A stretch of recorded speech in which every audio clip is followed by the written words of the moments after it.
यह एक low level spiritual field होता है जिसमें सिर्फ ऑर्डिनरी लिंगम ही उगाई जा सकती है और वक्त के साथ इसका आखिरी अंजाम एक वेस्टलैंड बन जाना ही होता है। लेकिन जब मैं इसे पहली बार देखता हूँ तब मैं अपनी पूरी लाइफ की सेविंग्स लगाकर इसे रेंट पर ले लेता हूँ, जिस पर मैं इसमें वो ऑर्डिनरी रेमी भर देता हूँ जिसके बारे में पहले मुझे कुछ भी पता नहीं था। और ये देखकर सब लोग चुपके से मेरा मजाक उड़ाते हैं और मुझे बेवकूफ समझते हैं, लेकिन उन्हें यह नहीं पता होता कि मैं सिर्फ रेमी हार्वेस्टेड नहीं कर रहा होता बल्कि साथ ही साथ ऐसी चीजें भी कलेक्ट कर रहा होता हूँ जिन्हें वो लोग देख भी नहीं सकते हैं, जिस पर मैं एक लंबी सी जम्हाई लेता हूँ। इस वक्त मैं पूरी तरह कंफ्यूज्ड होता हूँ, मेरी आंखें लाल हो रही होती हैं और मैं अपनी छोटी सी सेविंग्स लेकर काम पर जाने की तैयारी कर रहा होता हूँ। फिर जब मैं बाहर निकलता हूँ तब जाते जाते एक बार पीछे मुड़कर पड़ोस वाले कोर्टयार्ड की तरफ देखता हूँ, जिस पर मुझे फिर से गुस्सा आने लगता है क्योंकि पड़ोस में रहने वाली कल्टीवेटर एक जवान लड़की होती है और काफी खूबसूरत भी लगती है, लेकिन हर 3 या 5 दिन में वो किसी मेल कल्टीवेटर को रात बिताने के लिए अपने घर लेकर आती है और पिछली रात तो उसने पूरी रात ही नहीं सोने दिया था। यह सोचकर मैं दांत भींच लेता हूँ और मन ही मन कसम खाता हूँ कि यहाँ के घरों की साउंड प्रूफिंग बहुत ही बेकार है, क्योंकि पिछली रात बगल वाली केव से आती हुई आवाजें मेरे खून को उल्टा बहने पर मजबूर कर देती हैं और मेरा दिल तो लगभग केव किलन के अंदर ही बाहर निकलने वाला था, जिस पर मेरे पास पूरी रात जागने के अलावा कोई और रास्ता नहीं बचता है। फिर मैं 1000 बार अपने मन को शांत करने की कोशिश करता हूँ और खुद को समझाता रहता हूँ, लेकिन जैसे ही मुझे याद आता है कि आज भी स्पिरिचुअल फील्ड में एंडलेस काम बाकी पड़ा है, वैसे ही मेरा मूड और ज्यादा खराब होने लगता है। इस दुनिया में आए हुए मुझे लगभग 5 साल हो चुके हैं, लेकिन इसके बाद भी मेरी कल्टीवेशन अभी तक सिर्फ प्रैक्टिस की 7th लेयर पर ही अटकी हुई है। मेरी 4 नाइट्स ग्रेट स्पिरिचुअल रूट भी कोई खास नहीं होती है, जिस पर अगर मुझे कोई स्पेशल मौका नहीं मिलता तो मैं चाहे मरते दम तक प्रैक्टिस करता रहूं फिर भी अगले लेवल तक नहीं पहुंच सकता हूं। और इसी वजह से अब मैं सेक्टी के अंदर सिर्फ 3 मदर्स स्पिरिचुअल फील्ड का एक स्पिरिचुअल फार्मर बनकर रह गया हूं। फिर आज स्पिरिचुअल राइस हार्वेस्ट का दिन भी आ जाता है, जिसका मतलब यह होता है कि ऊपर से लोग स्पिरिचुअल राइस कलेक्ट करने के लिए आने वाले हैं, जिस पर पीछे से एक आवाज आती है, अरे शाओचिंग, आज इतनी सुबह ही काम पर लग गए, लगता है इस बार की स्पिरिचुअल राइस की क्रॉप काफी अच्छी हुई है। मैं मुड़कर देखता हूँ और एली के पास डमलिंग्स के बारे में सोच रहा चांगशी मुस्कुराते हुए मुझे देख रहा होता है, जिस पर मैं भी मजबूरी में कमाने में एक फीकी सी स्माइल दे देता हूँ। फिर मैं कहता हूँ, अच्छी कहाँ है, तुम तो जानते ही हो कि मेरी कल्टीवेशन अभी सिर्फ 7th लेवल पर है और लिंग्यू जुए भी मैंने बस 1 महीने पहले बिगिनर लेवल तक ही सीखी है, मैं उसे कुछ ही बार यूज कर पाता हूँ। जिस पर मैं थोड़ा रुककर कहता हूँ, ऊपर से मेरा स्पिरिचुअल सेंस भी बहुत कमजोर है, ऐसे में इस साल हार्वेस्ट अच्छी होगी ऐसा सोच पाना भी मुश्किल है। यह सुनकर चांगशी हंसने लगता है और कहता है, कोई बात नहीं, तुम चाहो तो बाद में हमारे साथ फायर ज्वाइन कर सकते हो। लेकिन सेई लाओजियो यह सुनकर बस होंठ सिकोड़ लेता है और उसका जवाब बहुत ही वेग होता है। इसके कुछ देर बाद स्पिरिचुअल फील्ड के अंदर खड़े होकर मैं अपनी जमीन के एक हिस्से को देखता हूँ और मेरा मन अचानक बैठ जाता है, क्योंकि वहां की गोल्डन येलो स्पिरिचुअल डाओ बाकी जमीन से पूरी तरह अलग दिख रही होती है। अगर कोई दूसरा इंसान इसे देखता तो उसे यही लगता कि मैं यहाँ के सीडलिंग्स पर बहुत ध्यान दे रहा हूँ, लेकिन इसकी असली वजह सिर्फ मुझे पता होती है, क्योंकि मेरी स्पिरिचुअल अवेयरनेस बहुत कम है और मैं बहुत कम बार स्पेल कास्ट कर पाता हूँ,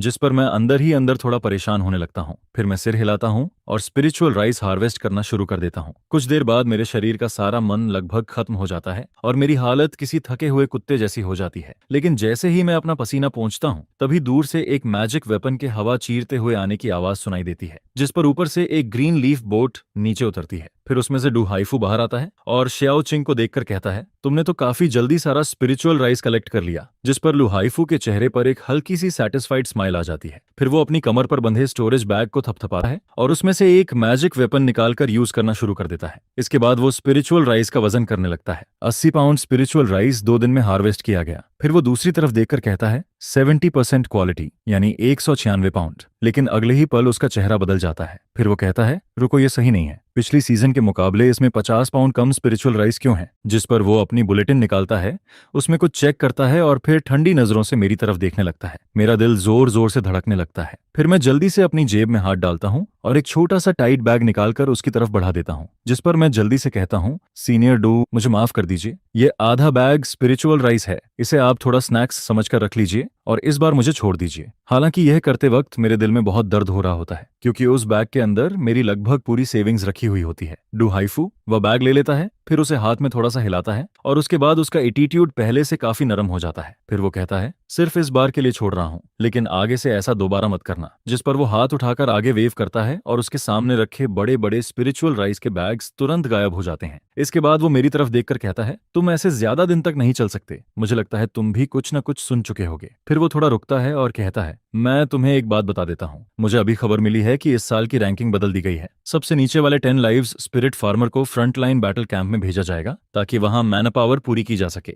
यह सुनते ही मैं वहीं का वहीं जम जाता हूँ। डुहाइफू इतना कहकर मेरी तरफ दोबारा देखता भी नहीं है और अपनी लीफ बोट लेकर वहां से चला जाता है, जिस पर मैं काफी देर तक वहीं खड़ा रह जाता हूँ। फिर मैं बचा हुआ स्पिरिचुअल राइज उठाता हूँ और उसे अपने घर वापस लेकर जाने लगता हूँ। लेकिन इस वक्त मेरा दिमाग पूरी तरह बिखर चुका होता है, क्योंकि मैं बहुत अच्छी तरह जानता हूँ कि मेरी स्पिरिचुअल राइज प्रोडक्शन को देखकर इस बार मैं 100% उन सबसे नीचे रैंक वाले लोगों में आने वाला हूँ। और स्पिरिट फेदर गेट का बैटल कैंप ऐसा प्लेस होता है जहां लोगों के मरने की पॉसिबिलिटी बहुत ज्यादा होती है।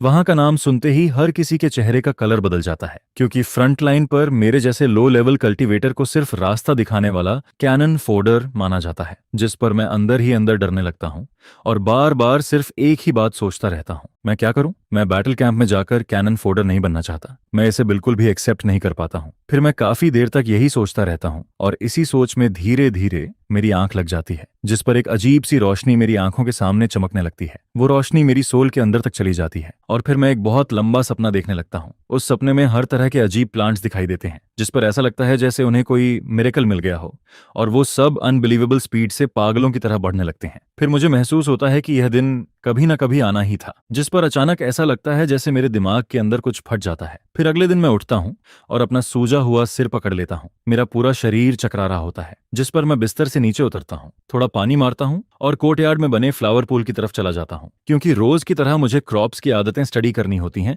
और कभी कभी रेन स्पेल की प्रैक्टिस भी करनी होती है। लेकिन जैसे ही मैं उस फ्लावर पॉन्ड की तरफ ऊपर देखकर देखता हूँ, मैं वहीं का वहीं रुक जाता हूँ, क्योंकि सामने जो दिख रहा होता है वो बहुत ज्यादा शॉकिंग होता है। फिर मैं खुद से कहता हूँ, इतना ज्यादा कैसे हो सकता है? क्या कल रात मेरी सोने की पोजीशन में कुछ गड़बड़ थी? जिस पर मैं उन 3 थॉर्न्स को लगातार घूरने लगता हूँ। फिर कई बार कंफर्म करने के बाद भी जब मुझे कुछ गलत नहीं दिखता, तब मेरा एक्साइटेड दिल और जोर से धड़कने लगता है। मैं अपने हाथ की उंगली को काटता हूँ और उसे महसूस करता हूँ। फिर मैं धीरे से कहता हूँ, यह सच में मेरी ही फिंगर है। जिस पर मैं अपनी एक्साइटमेंट को दबाता हूँ और धीरे धीरे उन 3 स्प्राउट्स के पास जाता हूँ। फिर मैं कोर्टयार्ड के बाकी सारे प्लांट्स को भी दोबारा देखने लगता हूँ। इसके बाद मैं हाथ बढ़ाता हूँ और उन 3 स्प्राउट्स को जड़ से काट देता हूँ। फिर जैसे ही मैं उन्हें उठाकर अपने पास रखता हूँ, तभी उनमें से एक ग्रीन लाइट और 2 व्हाइट लाइट निकलती हैं, जिस पर वो लाइट्स एक पल के लिए चमकती हैं और फिर तुरंत गायब हो जाती हैं। लेकिन अगले ही पल वो तीनों मेरे स्पिरिचुअल सी के अंदर 3 लीव्स बनकर दिखाई देने लगती हैं, जिस पर ग्रीन लीफ के ऊपर रिपनिंग वाला मैग्नेटिक स्ट्राइप बना होता है और दोनों व्हाइट लीव्स के ऊपर वीक माना और अल्टीमेट स्पिरिट अवेयरनेस को 5 टाइम्स बढ़ाने वाला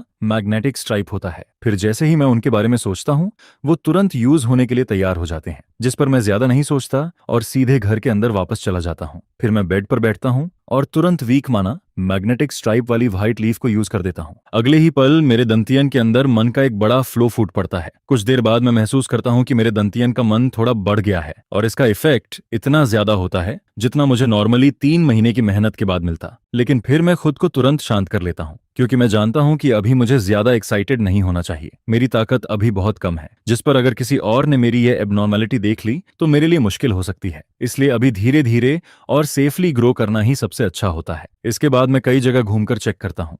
फिर मुझे पता चलता है कि सिर्फ वही प्लांट्स मैग्नेटिक स्ट्राइप देते हैं जिन्हें मैंने खुद अपने हाथों से लगाया होता है। और इतना ही नहीं, मैग्नेटिक स्ट्राइप आने का चांस भी बहुत कम होता है। इस वक्त मैं जीरो फील्ड के अंदर खड़े होकर उस एकमात्र जीरो पाथ को देख रहा होता हूँ जिसके ऊपर मैग्नेटिक स्ट्राइप होता है, जिस पर मैं उसे बहुत देर तक ध्यान से देखता हूँ। लेकिन इतने देर देखने के बाद भी मुझे उसमें और बाकी जीरो पाथ में कोई फर्क नजर नहीं आता है। ये बात सच में बहुत अनबिलीवेबल लगती है। लेकिन जब मैं देखता हूँ कि आसपास कोई नहीं है, तब मैं ज्यादा नहीं सोचता। फिर मैं डिसाइड करता हूँ कि अब बाकी दोनों मैग्नेटिक स्ट्राइप्स भी यूज कर लेने चाहिए, क्योंकि कल डुहाइफू की बात सुनकर मेरे अंदर बहुत ज्यादा अर्जेंसी आ गई थी। मैं किसी हालत में फ्रंटलाइन बैटल कैंप में जाकर बेकार में मरना नहीं चाहता हूँ। जिस पर मैं सोचता हूँ कि पहले इस आधे एकड़ वाले जीरो पाथ पर ट्राई करके देखता हूँ कि इसका इफेक्ट कितना होता है। फिर मैं एक गहरी सांस लेता हूँ, मेरा दिमाग चलता है और मैं डिस्ट्रक्शन वाला इफेक्ट और अल्टीमेट जीरो रेन सेंस दोनों को यूज कर देता हूँ। इसके बाद मैं हाथ में स्पेल बनाता हूँ और आधे एकड़ वाले जीरो पाथ की तरफ इशारा करता हूँ, जिस पर आसमान में उसके ऊपर जल्दी से एक ग्रे स्पिरिचुअल क्लाउड बनने लगता है। फिर कुछ ही देर में वो बादल पूरे आधे एकड़ वाले जीरो फील्ड को कवर कर लेता है। इसके बाद उस क्लाउड से लगातार जीरो रेन गिरने लगती है और उसके अंदर क्रशिंग इफेक्ट भी होता है।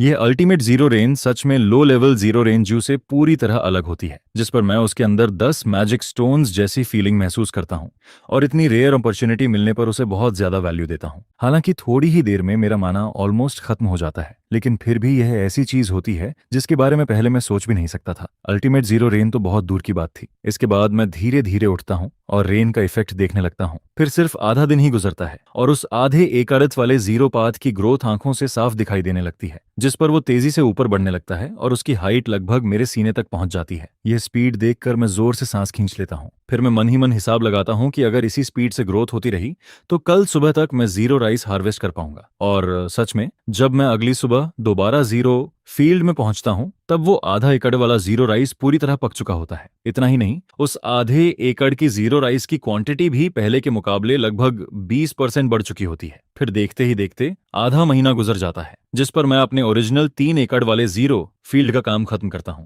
और फिर है क्रॉसिंग के डिप्टी सुपरवाइजर के पास चला जाता हूं। फिर मैं उसके पास वाले बाकी 2 एकड़ जीरो फील्ड भी रेंट पर ले लेता हूं। अब मेरे पास सिर्फ एक आखिरी चांस बचा होता है और इस दौरान मुझे अल्टीमेट जीरो रेन यूज करने का काफी एक्सपीरियंस भी हो जाता है, जिस पर अब मुझे पूरा भरोसा होने लगता है कि अगर दूसरी व्हाइट लीफ यूज ना भी करनी पड़े तब भी मैं खुद अल्टीमेट जीरो रेन कास्ट कर सकता हूं। फिर मैं आधे महीने से भी ज्यादा वक्त तक लगातार बिजी रहता हूं और अब लगभग पूरे 5 एकड़ वाले जीरो फील्ड का काम पूरा हो चुका होता है। अब बस अगले हार्वेस्ट का इंतजार बचा होता है। लेकिन तभी मुझे दूर से 2 कल्टीवेटर मेरी तरफ आते हुए दिखाई देते हैं, जिस पर मैं जल्दी से अपना बैग नीचे रख देता हूं और सामने वाले को रिस्पेक्ट के साथ बो करता हूं। फिर मैं कहता हूं, लॉन्ग डाउयू। मेरे सामने खड़ा लॉन्ग सरनेम वाला कल्टीवेटर पेनाहू एरिया का इकलौता लेट स्टेज कल्टीवेटर होता है। कुछ साल पहले ही उसने प्रैक्टिस की 8th फ्लोर तक ब्रेक थ्रू किया था और उसके साथ खड़ी फीमेल कल्टीवेटर कोई और नहीं बल्कि मेरी पड़ोसन ली आनली होती है, जिस पर उन्हें साथ देखकर मैं मन ही मन लंबी सांस लेता हूं, क्योंकि ऐसा लग रहा होता है कि आज रात फिर से कुछ ना कुछ होने वाला है। फिर मैं तुरंत डिसाइड कर लेता हूं कि अब सबसे पहले मुझे एक साउंड प्रूफ मैजिक सर्कल खरीदना होगा, जिस पर मैं बिना देर किए सीधे एक शॉप की तरफ चला जाता हूं। शॉपकीपर की कल्टीवेशन प्रैक्टिस की 6th फ्लोर पर होती है, जिस पर जब वो मेरे जैसे लो लेवल कल्टीवेटर को देखता है तब भी उसके चेहरे पर एक प्रोफेशनल स्माइल बनी रहती है और वो बड़े एंथुजियाज्म के साथ मुझसे कहता है, तो तुम जीरो राइस बेचने आए हो, अंदर आओ, अंदर बैठकर बात करते हैं। फिर मैं उसके पीछे पीछे बैकयार्ड में चला जाता हूं, जिस पर शॉपकीपर सिर हिलाता है और अपने आदमी को जीरो राइस चेक करने के लिए कहता है। कुछ देर बाद उसका आदमी कहता है, कुल मिलाकर 108 पाउंड जीरो राइस है। मैं इसे लो ग्रेड स्पिरिट स्नैक्स के हिसाब से हर 5 पाउंड पर एक पीस की रेट में खरीद सकता हूँ। टाओइस्टियन फ्रेंड, तुम्हें डील मंजूर है? जिस पर मैं खुशी से सिर हिला देता हूँ। फिर मैं उससे पूछता हूँ, बाय द वे, क्या आपकी शॉप में साउंड प्रूफ मैजिक सर्कल भी मिलता है? यह सुनकर शॉपकीपर हल्का सा मुस्कुराता है। फिर वो अपना स्टोरेज बैग थपथपाता है और उसमें से एक सिंपल फॉर्मेशन निकालकर मेरे सामने रख देता है, जिस पर वो कहता है, बिल्कुल, ये साउंड प्रूफ मैजिक सर्कल है। इसकी कीमत 10 लो ग्रेड स्नैक्स है। फिर मैं उससे पूछता हूँ, क्या इसे थोड़ा सस्ता नहीं कर सकते? जिस पर वो सिर हिलाता है और कहता है, नहीं। फिर मैं कुछ देर सोचता हूँ और कहता हूँ, तो फिर मुझे एक स्टोरेज बैग भी दे दो। जिस पर शॉपकीपर जवाब देता है, sound proof magic circle 10 snacks, storage bag 12 snacks. लेकिन क्योंकि तुम दोनों साथ में ले रहे हो इसलिए मैं एक पीस कम ले लूंगा। कुल 21 स्नैक्स देने होंगे। मैं मन ही मन सोचने लगता हूँ कि पैसा कमाना कितना मुश्किल है और खर्च करना कितना आसान, क्योंकि मेरा दिल चाहता है कि हर एक कॉइन बचाकर घर ले जाऊं। लेकिन डील पूरी होने के बाद मैं शॉप से बाहर निकल जाता हूँ और एक लंबी सांस भरता हूँ। फिर मैं घर वापस आता हूँ और साउंड प्रूफ मैजिक सर्कल को सेट कर देता हूँ। अब पड़ोस में चाहे जितना भी शोर हो या ली एनली कुछ भी करे, उसका मुझ पर कोई असर नहीं पड़ने वाला होता है। इसके बाद मेरा पूरा ध्यान 5 मदर्स स्पिरिचुअल फील्ड पर चला जाता है। फिर 10 दिन गुजर जाते हैं और स्पिरिचुअल फील्ड के अंदर स्पिरिचुअल राइस ग्रो होना शुरू हो जाता है, जिस पर मैं तुरंत फील्ड की तरफ भागता हूँ और जाकर उसे चेक करता हूँ। फिर एक नजर में ही मुझे ग्रीन राइस फील्ड के अंदर 4 थॉर्न्स चमकते हुए दिखाई देते हैं, जिस पर मैं तुरंत समझ जाता हूँ कि नए थॉर्न्स निकल आए हैं। फिर मेरे चेहरे पर खुशी साफ दिखाई देने लगती है। उनमें से 2 तो वीक मना वाले होते हैं, लेकिन बाकी 2 नए थॉर्न्स होते हैं। पहला होता है एल्फ राइस थॉर्न बार, क्वाशु ज्यू मल्टीप्लायर 5, सक्सेस रेट 12% और दूसरा होता है mother thin tooth rice multiplier 10%, जिस पर मुझे थोड़ा अफसोस होता है क्योंकि इस बार मुझे ज्यादा थॉर्न्स नहीं मिले। फिर मेरा ध्यान क्वाशु पर जाता है। यह भी एक स्पिरिचुअल स्पेल होती है। अगर इसे special medium type magic weapon के साथ यूज किया जाए तो स्पिरिचुअल अवेयरनेस की मदद से हर तरह के प्रोटेक्टिंग स्पिरिट्स को बहुत जल्दी हटाया जा सकता है। लेकिन यह स्पेल सीखना काफी मुश्किल होता है, जिस पर इसे सीखना स्पिरिचुअल अवेयरनेस की प्रैक्टिस से भी ज्यादा हार्ड गार्ड माना जाता है। इसके बाद मेरा ध्यान आखिरी थॉर्न पर जाता है। थिन टूथ राइस नाम मुझे थोड़ा फेमिलियर लगता है, जैसे मैंने इसे कहीं पहले देखा हो। फिर मैं कुछ देर सोचता हूँ लेकिन मुझे याद नहीं आता, जिस पर अचानक मेरे दिमाग में एक आइडिया आता है और मुझे याद आ जाता है कि थिन टूथ राइस आखिर है क्या। ये एक लो ग्रेड स्पिरिचुअल राइस होती है, लेकिन इसकी क्वालिटी इतनी ज्यादा होती है कि इसके अंदर मौजूद ऑरा नॉर्मल एल्फ राइस से 5 गुना ज्यादा होती है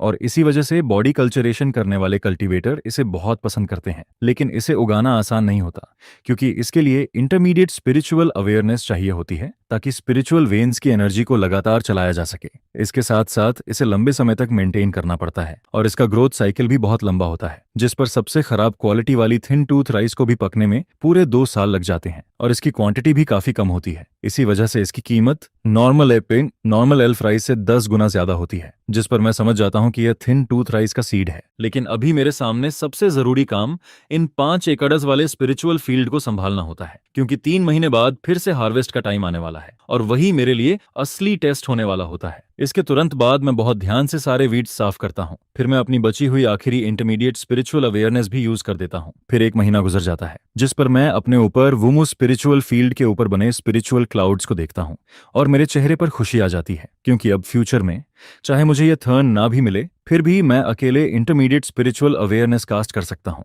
इसके बाद 2 महीने से ज्यादा वक्त गुजर जाता है और स्पिरिचुअल राइस पूरी तरह पक जाती है। फिर मैं उन चारों स्पिरिचुअल थॉर्न्स को कलेक्ट करता हूँ, जिस पर मेरे स्पिरिचुअल सी के अंदर एक के बाद एक करके 4 व्हाइट लीव्स दिखाई देने लगती हैं। इसके कुछ समय बाद डू हाइफू की निगरानी में बाकी सारे स्पिरिचुअल फार्मर भी स्पिरिचुअल राइस हार्वेस्ट करना शुरू कर देते हैं, जिस पर मैं भी जल्दी जल्दी स्पिरिचुअल राइस काटना शुरू कर देता हूँ। फिर मैं पूरा दिन काम करता हूँ और आखिर में स्पिरिचुअल राइस के 8 बड़े बैग्स भर देता हूँ, जिस पर डू हाइफू वजन करके कहता है कुल 820 पाउंड स्पिरिचुअल राइस। इसमें से 70% जमा करना होगा, यानी कुल 574 पाउंड। फिर जैसे ही उसकी बात खत्म होती है, उसी वक्त आसमान में एक बहुत बड़ी दारमा बोट दिखाई देती है, जिस पर वो हवा को चीरते हुए नीचे आती है और हिल के बीच में आकर रुक जाती है। फिर उस दारमा बोट के आगे ब्लू रोब पहने एक बूढ़ा आदमी खड़ा दिखाई देता है। उसका चेहरा बहुत सख्त होता है, जिस पर डू हाइफू तुरंत आगे बढ़ता है और रिस्पेक्ट के साथ बाव करके कहता है, एंशिएंट प्लांटर, आपकी इंस्ट्रक्शंस के हिसाब से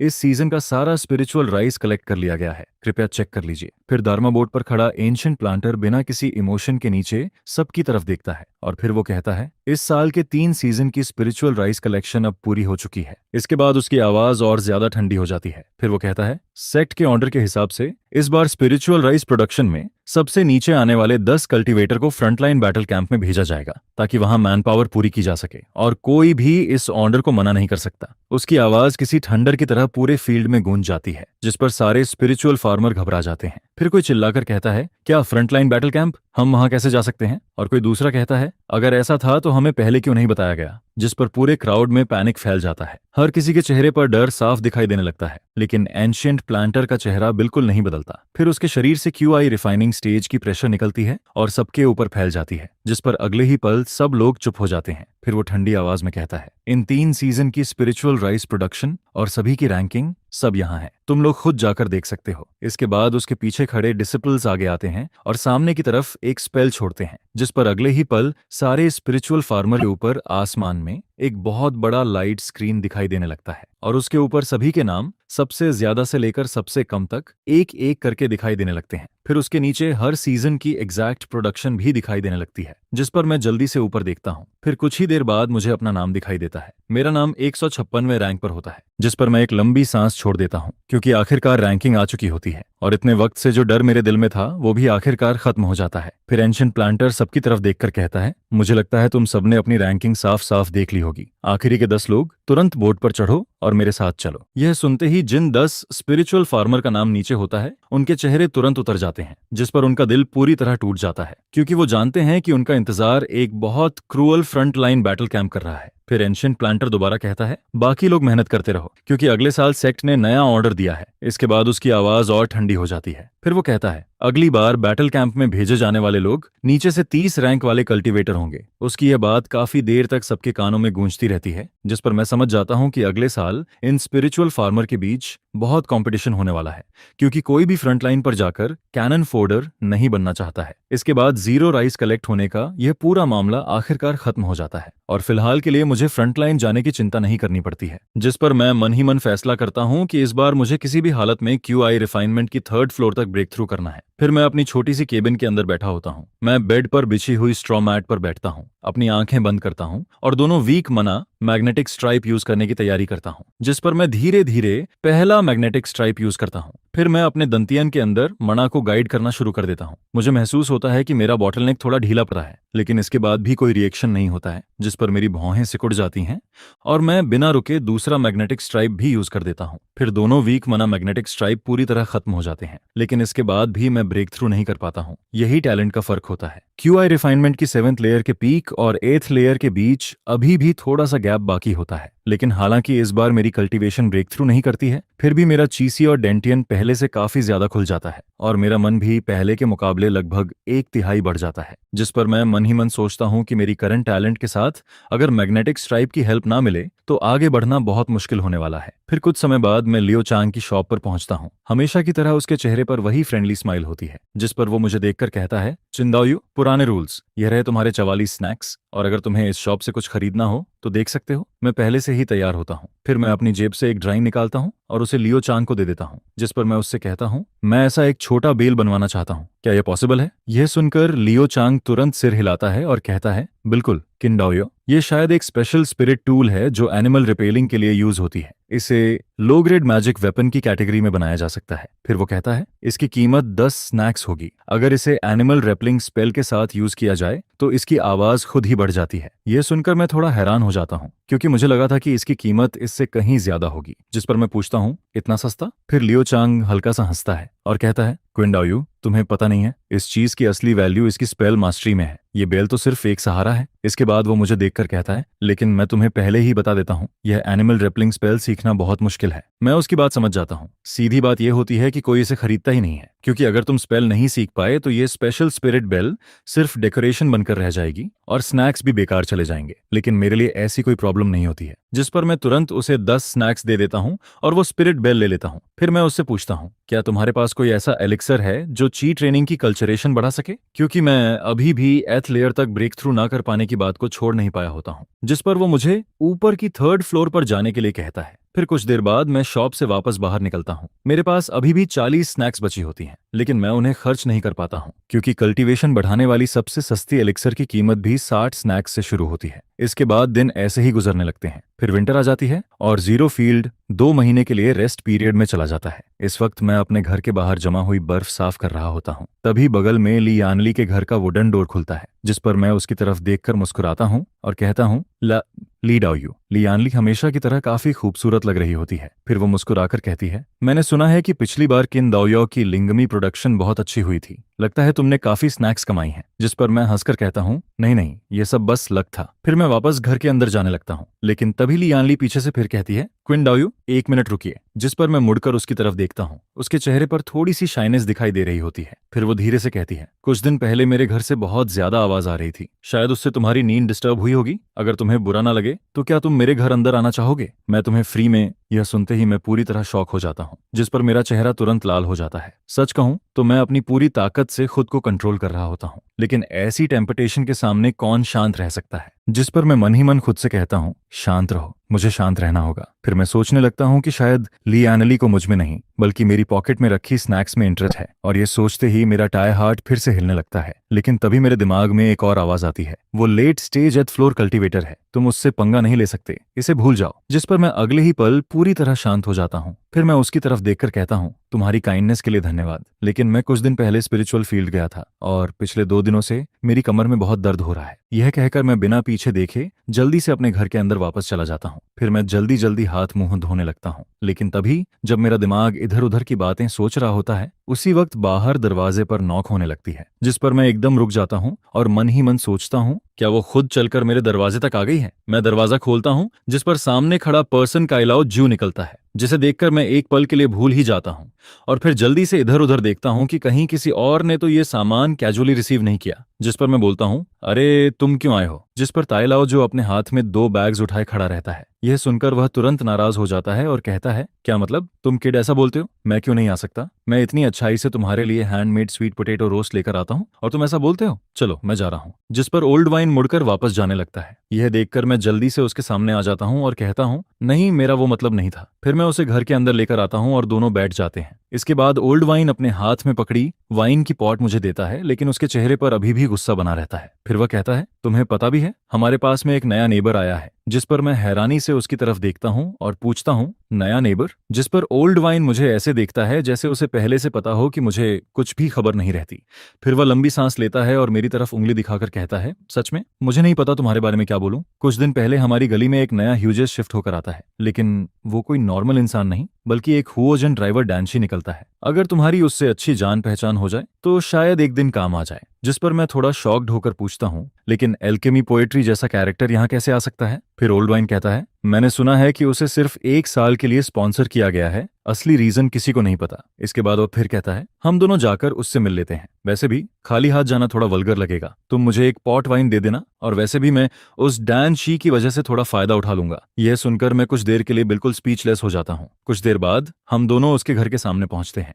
फिर वहां का वुडन डोर धीरे से खुलता है, जिस पर हमारे सामने व्हाइट कपड़े पहने लगभग 20 साल का एक यंग मैन आता है। उसकी कल्चरेशन देखकर पता चलता है कि वह ची ट्रेनिंग के 5th फ्लोर पर है। जिस पर मैं और CI लाओजियो दोनों ही हैरान रह जाते हैं, क्योंकि हमने नहीं सोचा था कि सामने वाला इतना यंग होगा। फिर वह यंग मैन मुस्कुराकर कहता है, मैंने सुना था कि यहाँ एक डैन पोएट्री टाओइस्ट रहने आया है, इसलिए सोचा कि तुम दोनों जरूर मिलने आओगे। आगे से हम सब नेबर्स रहेंगे। इसके बाद वह थोड़ा झुककर हमारा स्वागत करता है। फिर मैं अपने हाथ का गिफ्ट आगे करता हूँ, जिसमें मैंने 5 पाउंड और आधा राइस रखा होता है। वहीं चेलाओजियो भी आगे आता है और उसके हाथ में अचानक उसकी अपनी वाइन की एक एक्स्ट्रा पॉट दिखाई देती है। जिस पर व्हाइट कपड़ों वाला यंग मैन हमारा गिफ्ट एक्सेप्ट करता है और हमें घर के अंदर बुलाता है। फिर वह कहता है, दोनों टाओइस्ट को फॉर्मल होने की जरूरत नहीं है। जिसके बाद सु युकिंग 2 ऑर्डिनरी जैड बॉटल्स निकालता है और हम दोनों को एक एक बॉटल देता है। मैं बड़ी पोलिटली उस जैड बॉटल को लेता हूँ और हल्का सा देखकर समझ जाता हूँ कि उसके अंदर ची ट्रेनर के लिए ब्रेथ रिटर्न पिल रखी हुई है, जो माना को जल्दी रिकवर करने में मदद करती है। एक बॉटल की कीमत करीब 5 युआन होती है और उसके अंदर 11 लो ग्रेड पिल्स रखी होती हैं।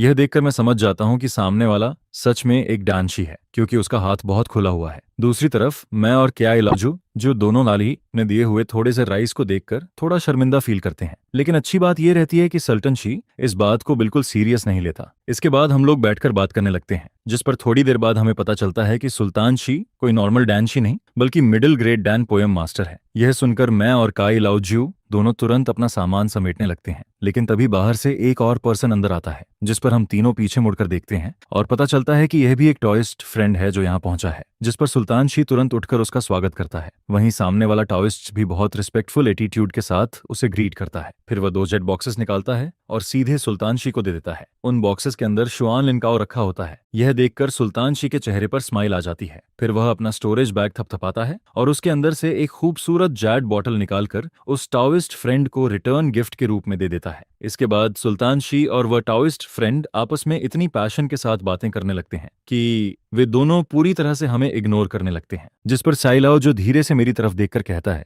ये तो बहुत ज्यादा हो गया, तुम्हें पहले क्यों नहीं बताया कि सल्तन शी इतना यंग है और ऊपर से middle grade Dan poem master भी है। अगली बार अगर ऐसी कोई अच्छी चीज हो तो मुझे मत बुलाना। फिर धीरे धीरे टाइम ऐसे ही गुजरता रहता है। 4 सीजन्स बदलती रहती हैं और स्प्रिंग फ्लावर्स फिर से खिलने लगते हैं। वहीं मेरी 5 मदर्स भी मिट्टी पलटकर फिर से 0 राइस को दोबारा प्लांट कर देती हैं। इस बार मैं पिछले बार मिली हुई 5 काइंड्स की बीस्ट टूथ राइस एंट्रीज का इस्तेमाल करता हूँ। फिर इसी तरह 2 महीने और गुजर जाते हैं, जिस पर मेरे स्पिरिचुअल फील्ड के अंदर स्पिरिचुअल राइस धीरे धीरे लंबा होने लगता है। लेकिन मैं तियान गेंग के पास बैठा रहता हूँ और जमीन को ब्लैंक एक्सप्रेशन के साथ देखता रहता हूँ, बिल्कुल किसी सोर्सरर की तरह। अच्छी बात यह रहती है कि मेरी इंटरमीडिएट स्पिरिचुअल लैंग्वेज टेक्निक लगातार काम करती रहती है, जिस पर 4 मदर स्पिरिट फील्ड के अंदर एल्फ राइस बहुत अच्छी तरह ग्रो करता है। और इसी दौरान मुझे 3 नई एंट्रीज भी मिलती हैं, जिनमें से एक वही रिमाइंडर एंट्री होती है जिसके बारे में मैं इतने समय से सोच रहा था। लेकिन बुरी बात यह रहती है कि मैंने जो फीमेल बीस्ट टूथ राइस लगाया था उसमें अभी तक कोई रिएक्शन नहीं आता, यहाँ तक कि उसमें एक भी टूथ बाहर नहीं निकलता।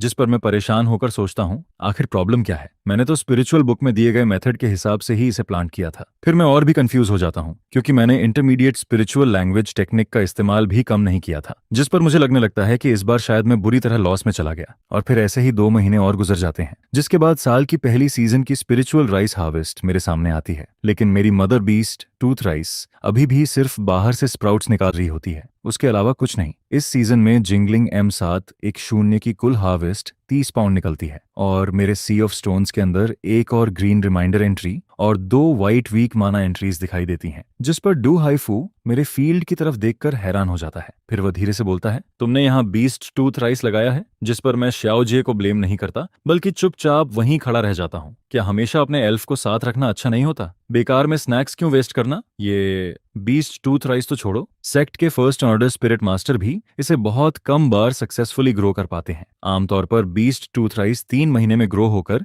उसमें टीथ निकलने लगते हैं, लेकिन तुम्हें यहाँ 4 महीने हो चुके हैं और इसमें अभी तक कोई मूवमेंट नहीं आया। ये काम बहुत मुश्किल है। इस सीजन की स्पिरिचुअल राइस प्रोडक्शन से तुम्हारे पास अब बाहर 200 से भी ज्यादा हो चुका है, इसलिए अभी मुझे रैंकिंग की ज्यादा टेंशन नहीं है। आखिर मेरे हाथ में एक एंट्री है जिस पर मुझे पूरा कॉन्फिडेंस रहता है, लेकिन इस बीस्ट टूथ राइस को लेकर मैं अभी भी थोड़ा अनविलिंग फील करता हूँ। मुझे डर लगता है कि अगर मैंने अर्जिंग एंट्री यूज कर दी और फिर भी ये ग्रो नहीं हुआ तो क्या होगा। फिर ऐसे ही एक दिन शांत दिनों के बीच मैं आखिरकार फीमेल बीस्ट टूथ राइस पर अपनी आखिरी रिमाइंडर एंट्री यूज कर देता हूँ, जिस पर मैं बहुत नर्वस और अनईजी नजरों से उसे देखता रहता हूँ। और फिर अचानक मिट्टी के अंदर से एक हल्का सा टेंडर शूट बाहर निकलता है। यह देखकर मेरी आंखें शौक में खुल जाती हैं और मेरा दिल, जो इतने समय से अटका हुआ था, आखिरकार थोड़ा शांत हो जाता है। फिर मैं धीरे से सांस लेता हूँ, जिसके बाद बीस्ट टूथ राइस का स्पिरिचुअल सीडलिंग बहुत तेजी से ग्रो करने लगता है। वह लगातार ऊपर बढ़ता रहता है और लगभग 2 इंच तक पहुंचकर रुकता है। इसके बाद स्पिरिचुअल फील्ड के अंदर रिमाइंडर इफेक्ट भी धीरे धीरे गायब होने लगता है,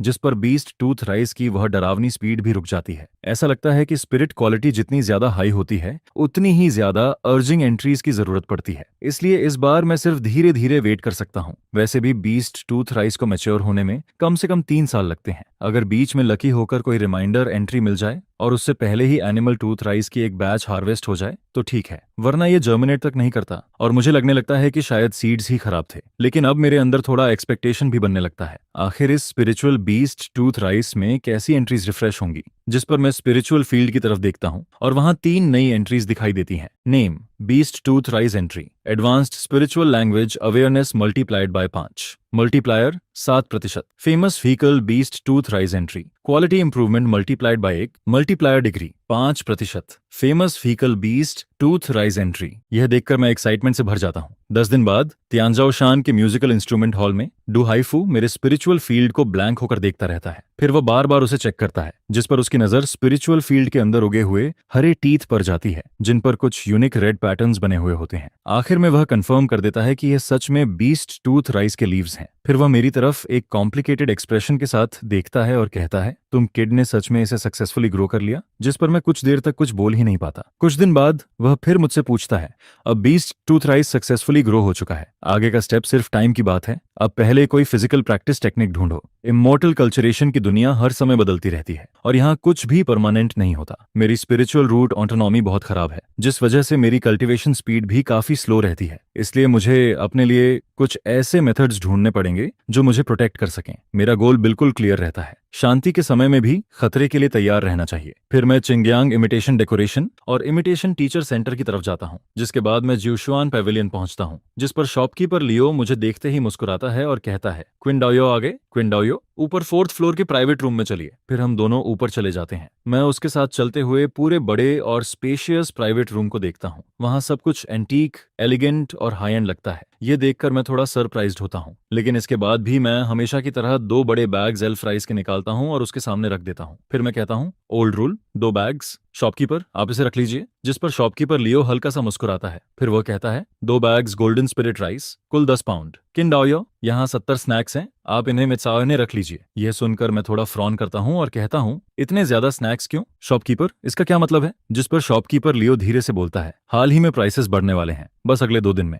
किंडाओयो हमारे रेगुलर कस्टमर हैं, इसलिए मैंने अपनी तरफ से पहले ही आपको प्राइस बढ़ने के बाद वाला रेट दे दिया। यह सुनकर मैं थोड़ा शॉक्ड हो जाता हूँ। स्नैक्स की प्राइस बढ़ने वाली है? अचानक ऐसा क्यों? क्या कुछ होने वाला है? जिस पर शॉपकीपर लियो धीरे से मुझे पूरा रीजन बताता है। फिर वह खिड़की के बाहर देखता है और रूम के अंदर एक साउंड प्रूफ कवर एक्टिवेट कर देता है, जिसके बाद वह धीरे से कहता है, युनजे विल्डरनेस में एक complete third order zero vein मिली है। यह सुनकर मेरे दिल में हलचल होने लगती है, क्योंकि ऐसी चीज मैंने सिर्फ रिकॉर्ड्स में पढ़ी थी। लेकिन फिर शॉपकीपर लियो आगे कहता है, उस जगह पर एक बार्बियन कैंप था जिसमें हजारों लोग थे। फ्रंटलाइन की लड़ाई के दौरान उस कैंप पर जिन्यून वैली के डिसिपल्स ने अटैक कर दिया, जिस पर जीरो ह्यूमन को बहुत बड़ा नुकसान हुआ। अब जीरो ह्यूमन और जिन्यून वैली के बीच का कॉन्फ्लिक्ट काफी लंबे समय तक चल सकता है। इसी वजह से सिर्फ जीरो राइस और मीट जैसे डेली आइटम्स ही नहीं, बल्कि बाकी कल्चरेशन रिसोर्सेज की प्राइसेस भी बढ़ने वाली हैं। यह सुनकर मैं लंबे समय तक चुप रह जाता हूँ। मुझे साफ फील होने लगता है कि एक बड़ा स्टॉर्म आने वाला है और मेरे दिल में एक बहुत बुरा फीलिंग पैदा होने लगता है। तभी मुझे समझ आता है कि हाल ही में लिंग ह्यूमन ने फ्रंट लाइन पर इतने ज्यादा लोगों को क्यों भेजा है। मैंने सुना था कि बार्बियन रिलिक्स में एक ग्रुप ऐसा भी है जो वेस्ट काटने में बहुत एक्सपर्ट है। फ्रंट लाइन पर ऐसे बहुत से लोग थे जिन्होंने जीरो फीदर गेट के कई रूम्स को तोड़ दिया और फिर पता नहीं कहां चले गए। इतनी सारी खबरें सुनकर मुझे लगने लगता है कि शॉपकीपर लियो का बैकग्राउंड शायद बहुत बड़ा है, क्योंकि कल्चरेशन वर्ल्ड के अपर लेवल की खबर भी उसे पहले से पता चल जाती है। और फिर मैं मन ही मन सोचता हूँ कि उसके साथ अच्छे रिलेशन रखना शायद बुरी बात नहीं होगी। फिर मैं उसकी तरफ देखकर कहता हूँ, थैंक यू शॉपकीपर लियो, आपने मुझे ये सब बता दिया, लेकिन क्या और भी कुछ है? मेरे दोस्त सच में बहुत लोकी हैं। फिर वह थोड़ा रुककर कहता है, 2 साल बाद जब यह पूरी तरह रिप हो जाए, तब अगर तुम इसे हमारी दुकान को बेचना चाहो तो हम मार्केट प्राइस से 10% ज्यादा देकर खरीदेंगे। यह सुनकर मैं थोड़ा हैरान हो जाता हूँ। मुझे यहाँ आए अभी ज्यादा दिन भी नहीं हुए और सामने वाला तो यह तक जानता है शॉपकीपर लियो सच में बहुत पावरफुल है। लिनतियान की ज्योग्राफी भी उससे कुछ नहीं छिपा सकती। लेकिन मैं तुरंत हाँ नहीं करता, क्योंकि यामी फिर से इन्फ्यूज्ड जरूर हुआ है, लेकिन मैं यह गारंटी नहीं दे सकता कि 2 साल बाद मैं इसे मैच्योर करके हार्वेस्ट कर पाऊंगा। जिस पर मैं मन ही मन सोचता हूं कि वह सिर्फ स्नैक्स में 20 या 30 युआन ज्यादा देकर मेरे यामी चैनल को सीधे खरीदना चाहता है। जैसा उम्मीद थी, शराब से पैसा बनाने वाले लोग सच में बहुत चालाक होते हैं। फिर शॉपकीपर लियो कहता है, अगर तुम्हारे पास कोई और कंडीशन हो तो वह भी बोल सकते हो। इसके बाद वह मेरी तरफ देखकर कहता है, तुम अभी यंग हो और स्पिरिचुअल मैटर में इतना कुछ कर चुके हो, यह भी एक तरह का टैलेंट है, आगे चलकर हार्वेस्ट होना तय है। फिर मैं कुछ देर सोचता हूँ और पूछता हूँ, क्या आपके पास कोई चेन एक्सरसाइज सेल के लिए है? यह सुनकर शॉपकीपर लियो थोड़ा मुस्कुराता है और कहता है, टॉयस्ट फ्रेंड, तुम्हारी सोच तो काफी आगे तक जा रही है। जिस पर वह सीधे कई सेट्स निकालता है और एक एक करके मुझे दिखाने लगता है। पहला है 9 टर्न रिटर्न यांग पैलेस। यह top level chain body technique है। इससे सीधा चेन स्टेज तक कल्चरेशन की जा सकती है। इसमें बॉडी स्टील जैसी बन जाती है। इसकी कीमत 30,010 है। यह सुनकर मैं बस होंठ सिकोड़ लेता हूँ। टेक्निक अच्छी है, लेकिन उसकी प्राइस उससे भी ज्यादा डेंजरस है। फिर वह दूसरा सेट निकालता है और कहता है, यह मिंगवांग कुई टीजू है। इससे बॉडी में 270 पॉइंट्स खोले जा सकते हैं और रियल स्टील कंडेंस होता है। यह हाई लेवल चेन टेक्निक है। इसकी कीमत 10,010 है। इसके बाद वह तीसरा सेट निकालता है। यह गोल्डन स्टील ब्रोकन एम्प्लॉय है। यह इंटरमीडिएट चेन टेक्निक है। 30 साल तक कल्टीवेट करने पर स्मॉल सक्सेस मिलता है। इसकी कीमत 510 है। इतना बोलते बोलते शॉपकीपर लियो का गला सूख जाता है। फिर वह टी का एक सिप लेता है और आगे बोलता है, on A heavenly evil for demon essence है। यह नाम सुनकर मैं तुरंत बोल पड़ता हूँ, यह टेक्निक अच्छी लग रही है, नाम भी काफी पावरफुल है, बस यही चाहिए। जिस पर शॉपकीपर लियो थोड़ा ऑकवर्ड होकर मेरी तरफ देखता है और कहता है, यह 1 स्टेप शार्पनिंग टेक्निक है। चेन स्टेज तक पहुंचने के बाद हर कोई इससे बीट्स बनाता है। फिर वह तुरंत कहता है, माफ करना, मैंने गलत उठा लिया। 1 घंटे बाद मैं जूशुआन पैविलियन से बाहर निकलता हूँ, लेकिन शॉपकीपर लियो ने जो टेक्निक्स दिखाई थी, उनमें से या तो मैं उन्हें अफोर्ड नहीं कर सकता था या फिर उन्हें कल्टीवेट करने में कई दशक लग जाते। इसलिए मेरे पास सिर्फ देखने के अलावा कोई ऑप्शन नहीं था। लेकिन आखिर में शॉपकीपर लियो मुझे एक रास्ता बताता है। वह कहता है, चिंदायू चिंगयांगफंग सिटी के ईस्ट डिस्ट्रिक्ट में एक रुआन फैमिली रहती है। उनकी हालत अब पहले जैसी नहीं रही, लेकिन उनके एंसेस्टर्स के पास एक चेन बॉडी टेक्निक थी। मैंने पहले 1010 देकर वह टेक्निक खरीदने की कोशिश की थी, लेकिन रुआन फैमिली ने मना कर दिया। उन्होंने कहा कि अगर कोई ज्यादा एलिक्सर या ची और ब्लड बढ़ाने वाली चीजें दे तभी वे बेचेंगे। मुझे नहीं पता, शायद तुम जाकर अपनी लक ट्राई कर सकते हो, लेकिन ज्यादा उम्मीद मत रखना। उसकी बात का मतलब साफ था। मेरे पास जो थिन टूथ राइस थी, अगर मैं उसे बड़ा ट्रम्प कार्ड बनाकर ले जाऊं तो शायद सामने वाला मान जाए। जिस पर मैं भी उसे प्रॉमिस करता हूं कि जब थिन टूथ राइस मैच्योर हो जाएगी तब उसका कुछ हिस्सा मैं जूशुआन पैविलियन को बेचूंगा। फिर दोनों तरफ से बात हैप्पीली खत्म हो जाती है। लेकिन जैसे ही मैं दुकान से बाहर निकलता हूं, मुझे हाउसिंग मार्केट के बाहर बहुत सारे लोग जल्दी जल्दी भागते हुए दिखाई देते हैं। सभी के चेहरे पर सीरियस एक्सप्रेशन होता है और माहौल बहुत टेंस लग रहा होता है, जिस पर मैं एक टॉयस्ट से पूछता हूँ, क्या हुआ? ऐसा लग रहा है जैसे कोई बड़ा अटैक होने वाला है, जिस पर वह कहता है, फिक्र मत करो, हाउसिंग मार्केट के अंदर बहुत सेफ्टी है। चाहे वेस्ट स्टेज का कोई कल्टीवेटर भी आ जाए, वह यहाँ के सेकंड ऑर्डर प्रोटेक्शन फॉर्मेशन को नहीं तोड़ सकता। बस बेवजह बाहर मत घूमना। ये सुनकर मैं थोड़ा शांत होता हूँ। फिर शॉपकीपर लियो की बात मानकर ईस्ट डिस्ट्रिक्ट की तरफ रुआन फैमिली के घर पहुंचता हूँ। लेकिन वहां पहुंचकर मैं देखता हूँ कि रुआन फैमिली का गेट बंद है, जिस पर आसपास के लोग मुझे बताते हैं कि वे लोग कुछ काम से बाहर गए हैं और वापस आने में 3 या 4 महीने लगेंगे। यह सुनकर मेरे पास वापस लौटने के अलावा कोई ऑप्शन नहीं बचता। शाम को मैं पेनहू डिस्ट्रिक्ट वापस आता हूँ। फिर घर के अंदर खाना बनाते समय थोड़ा एब्सेंट माइंडेड रहता हूँ, क्योंकि चिंगयांग हाउसिंग मार्केट तो काफी सेफ है, लेकिन उस प्रोटेक्शन फॉर्मेशन हमारे पेनहू एरिया तक नहीं पहुंचता। तभी अचानक डोर पर नॉक होने लगता है, जिस पर मैं सावधानी से दरवाजा खोलता हूँ और सामने देखकर पता चलता है कि बाहर एक डाओइस्ट फ्रेंड खड़ा है। फिर वह मुस्कुराकर कहता है, चिंदायू, मैंने सुना है कि तुम्हारे यहाँ जीरो राइस की क्वालिटी और आउटपुट दोनों अच्छी है। मैं तुमसे कुछ खरीदना चाहता हूँ। जिस पर मैं कहता हूँ, हाल ही में जीरो राइस की प्रोडक्शन ठीक रही है, लेकिन उसका ज्यादातर हिस्सा पहले ही बिक चुका है। मेरे पास जितना जीरो राइस बचा है उतना मैं बेच सकता हूँ, लेकिन सब कुछ मार्केट रेट पर होगा। हालांकि मैं सामने वाले लेट स्टेज कल्टीवेटर को नाराज नहीं करना चाहता था, लेकिन मैं ये भी नहीं चाहता था कि कोई मुझे बेवजह सस्ता समझकर फायदा उठाए। फिर मैं थोड़ा रुककर कहता हूँ, वैसे अगले 2 दिनों में जीरो राइस की प्राइस लगभग 50% बढ़ने वाली है। यह सुनकर लॉन्ग डाओयू एक पल के लिए बिल्कुल रुक जाता है। फिर वह मुझे ध्यान से देखने लगता है। हालांकि कुछ दिनों बाद यह खबर सबको पता चलने वाली थी, लेकिन अभी चिंगयांग हाउसिंग मार्केट में सिर्फ कुछ ही सर्कल्स और कुछ बड़ी फोर्सेस को इसकी जानकारी थी। जिस पर लॉन्ग डाओयू धीरे से कहता है, क्विन डाओयू, तुम्हारी इन्फॉर्मेशन सच में काफी तेज है। जिस पर लॉन्ग डाओयू कहता है, अगर ऐसा है तो मैं बढ़ी हुई प्राइस पर ही इसे खरीद लेता हूँ। क्या कहते हो? यह सुनकर मैं सिर हिलाकर मान जाता हूँ। वैसे भी मेरे पास अभी करीब 50 पाउंड का स्टॉक बचा हुआ है जिसे बेचना है, लेकिन अब ज्यादा नहीं बचा। बाकी के लिए अगली सीजन का वेट करना पड़ेगा। इसके बाद ट्रांजैक्शन खत्म होती है। फिर लिंग मी लेकर लॉन्ग डाओयू वहां से जल्दी में निकल जाता है और मैं भी उसे सच में नाराज करने की हिम्मत नहीं करता। आखिर आसपास की सारी गलियां उसी पर डिपेंड करती हैं। यहाँ तक कि लेट स्टेज प्रैक्टिस वाले ह्यूजेस भी अब पहले से तैयारी करने लगे हैं। ये देखकर साफ लगता है कि अब हालात सच में बदलने वाले हैं। हालांकि जीरो राइस की बढ़ी हुई प्राइस मेरे लिए अच्छी बात थी, लेकिन इसका मतलब यह भी था कि आसपास का माहौल लगातार खराब होता जा रहा है, जिस पर मैं भी बढ़ते खतरे के लिए तैयार करने का फैसला करता हूँ। फिर मैं बेड पर क्रॉस लेग्ड बैठ जाता हूँ और चांगचुन पैलेस टेक्निक चलाना शुरू कर देता हूँ। इस बार मैं अपने पास बची हुई 2 पावरफुल मना मैग्नेटिक स्ट्राइप्स को यूज करने वाला था, जिस पर जैसे ही एक पावरफुल मन मैग्नेटिक स्ट्राइप गायब होती है, मेरे दंतियन के अंदर की मन तेजी से घूमने लगती है। वह बार बार मेरे गोल्डन वेंस को वॉश करती है और उन्हें और ज्यादा चौड़ा बनाती रहती है। फिर आखिर में जब दांटियन के अंदर मणा एक क्रिटिकल पॉइंट तक पहुंच जाती है, तो ऐसा लगता है जैसे कोई पतली सी लेयर फट जाती है, जिस पर मैं सीधे ची ट्रेनिंग के 3rd लेयर में पहुंच जाता हूं। अब मेरे शरीर से निकलने वाली माना फ्लक्चुएशन पहले से कहीं ज्यादा स्ट्रांग हो जाती है और साथ ही मेरे शरीर के अंदर की गंदी ची भी बाहर निकल जाती है। आखिरकार अब मुझे क्यूआई ट्रेनिंग के 2nd लेयर में फंसे नहीं रहना पड़ेगा। लेकिन खुशी के साथ साथ मैं खुद को ज्यादा एक्साइटेड नहीं होने देता, क्योंकि अभी क्यूआई ट्रेनिंग के 3rd लेयर की मेरी फाउंडेशन पूरी तरह स्टेबल नहीं है। इसलिए मुझे जितनी जल्दी हो सके अपनी स्ट्रेंथ और बढ़ानी होगी। फिर इसी तरह 3 महीने और गुजर जाते हैं, लेकिन इन 3 महीनों में मुझे दंतियन के अंदर सिर्फ 2 वीक माना मैग्नेटिक स्ट्राइप्स ही मिलती हैं। लेकिन अच्छी बात यह रहती है कि क्यूआई ट्रेनिंग के 3rd लेयर में पहुंचने के बाद मेरी टोटल माना पहले से दोगुनी हो जाती है, जिस पर इंटरमीडिएट रियलम स्पेल अब मुझे पहले की तरह वीक महसूस नहीं होता। इतना ही नहीं, मेरी एबिलिटी भी एक नई हाइट तक पहुंच जाती है और इस बार मैं पूरे 90 तक पहुंच जाता हूं। फिर इस सीजन का जीरो राइस टैक्स देने के बाद मैं बाकी राइस को तुरंत बेचने की जगह उसका एक हिस्सा अपने पास इमरजेंसी के लिए रख लेता हूं, क्योंकि इस बार प्राइस पहले से 60% ज्यादा बढ़ चुकी थी, जिस पर मैं भी अच्छी कमाई कर लेता हूं। मेरे स्टोरेज बैग के अंदर स्नैक्स पहली बार 150 युआन से ऊपर पहुंच जाते हैं, जिस पर मैं शॉपकीपर लियो से 25 युआन खर्च करके एक low grade golden light self protection talisman खरीदता हूं और साथ ही एक bottle low grade equipment cleaning liquid भी ले लेता हूं। आजकल बिना सेल्फ डिफेंस के रहना पॉसिबल नहीं था, इसलिए कुछ ना कुछ प्रिपरेशन करना जरूरी था। अक्टूबर के आखिर तक 3rd लेवल जीरो राइस लगभग पूरी तरह तैयार हो चुकी थी। बस 1 महीना और बाकी था हार्वेस्ट में, और धीरे धीरे लोग कुछ समय पहले हुई हलचल को भी भूलने लगे थे। पहाड़ी पर फैले हुए सुनहरे जीरो फील्ड्स में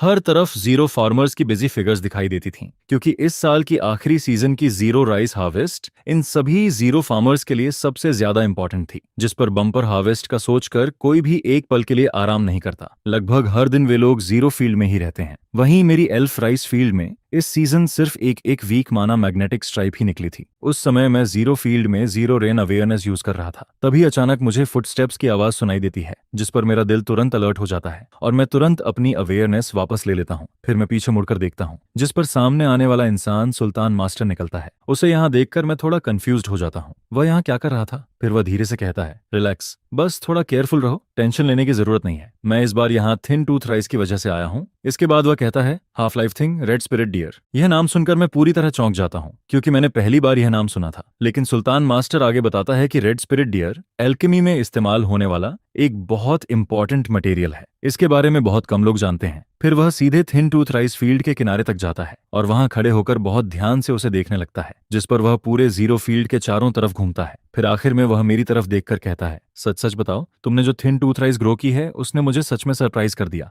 जब यह मैच्योर होगी तब इसकी क्वालिटी बहुत हाई होगी। लगता है तुम्हारे पास कोई स्पेशल प्लांटिंग सीक्रेट है। यह सुनकर मैं अंदर ही अंदर सोचता हूँ कि मेरे पास कोई सीक्रेट रेसिपी तो नहीं है, लेकिन एक ऐसा सीक्रेट जरूर है जो मैं किसी को बता नहीं सकता। फिर सुल्तान मास्टर धीरे से थिन टूथ राइस के ऊपर की लीव्स को हटाता है और मुझे हाथ से इशारा करके पास बुलाता है, जिस पर मैं आगे बढ़कर उसके पास जाता हूँ और ध्यान से देखता हूँ। फिर मैं नोटिस करता हूँ कि लीफ की जड़ के पास एक छोटी सी लाल बूंद जैसी चीज लटकी हुई है, जिस पर सुल्तान मास्टर कहता है, यही रेड स्पिरिट डियर है। ये सुनकर मुझे तुरंत सब समझ आ जाता है। अगर सुल्तान मास्टर इसका नाम न बताता तो शायद मैं कभी इसे नोटिस भी नहीं कर पाता। फिर वह कहता है, इसे निकाल लेने से स्पिरिचुअल प्लांट पर कोई इफेक्ट नहीं पड़ता और यह मेरे एल्केमी में काम आ सकता है। अगर तुम अलाउ करो तो मैं इसका थोड़ा हिस्सा कलेक्ट करना चाहता हूँ। इसके बदले मैं तुम्हें 10 स्पिरिट स्टोन्स दूंगा। जिस पर मैं हल्का सा मुस्कुराकर कहता हूँ, अगर यह चीज आपके काम की है तो आप इसे ले जाइए। मैं इसके बदले स्पिरिट स्टोन्स कैसे ले सकता हूँ? यह सुनकर सुल्तान मास्टर भी मुस्कुरा देता है। फिर वह कहता है, अगर ऐसा है तो मैं मना नहीं करूंगा। इसके बाद वह एक जैस्पर मैग्नेटिक बॉटल निकालता है और रेड स्पिरिट डियर को कलेक्ट करने के लिए आगे बढ़ता है। लेकिन तभी अचानक आसपास के जंगलों की ट्री कैनोपी जोर जोर से हिलने लगती है और उसी समय एक तेज आवाज सुनाई देती है, जिस पर अगले ही पल 4 शैडो जैसी फिगर्स जंगल से बाहर कूदती हैं और सीधे इस स्पिरिचुअल फील्ड की तरफ भागती हैं। यह देखकर सुल्तान मास्टर तुरंत रुक जाता है और मेरा एक्सप्रेशन भी बदल जाता है, जिस पर मैं बिना सोचे समझे अपना गोल्डन लाइट टैलिस्मैन निकाल लेता हूँ। मेरी आईब्राउज कसकर सिकुड़ जाती हैं और तभी एक अजीब और मनहूस सी डिजायर सीधे मेरे दिल में दौड़ जाती है, जिस पर हाईलैंड पर मौजूद बाकी स्पिरिचुअल फार्मर्स भी इस अबनॉर्मलिटी को नोटिस कर लेते हैं और वे सब अपने हाथों का काम तुरंत रोक देते हैं। लेकिन इससे पहले कि कोई रिएक्ट कर पाता, एक ऐसी चीख सुनाई देती है जो सीधे सोल तक गूंजती चली जाती है, जिस पर हम देखते हैं कि ट्री और स्टोन के पीछे का पूरा एरिया अजीब और बालों से भरे मंकीद से ढका हुआ होता है, जो तेजी से स्पिरिट फील्ड के अंदर रश करते चले आते हैं।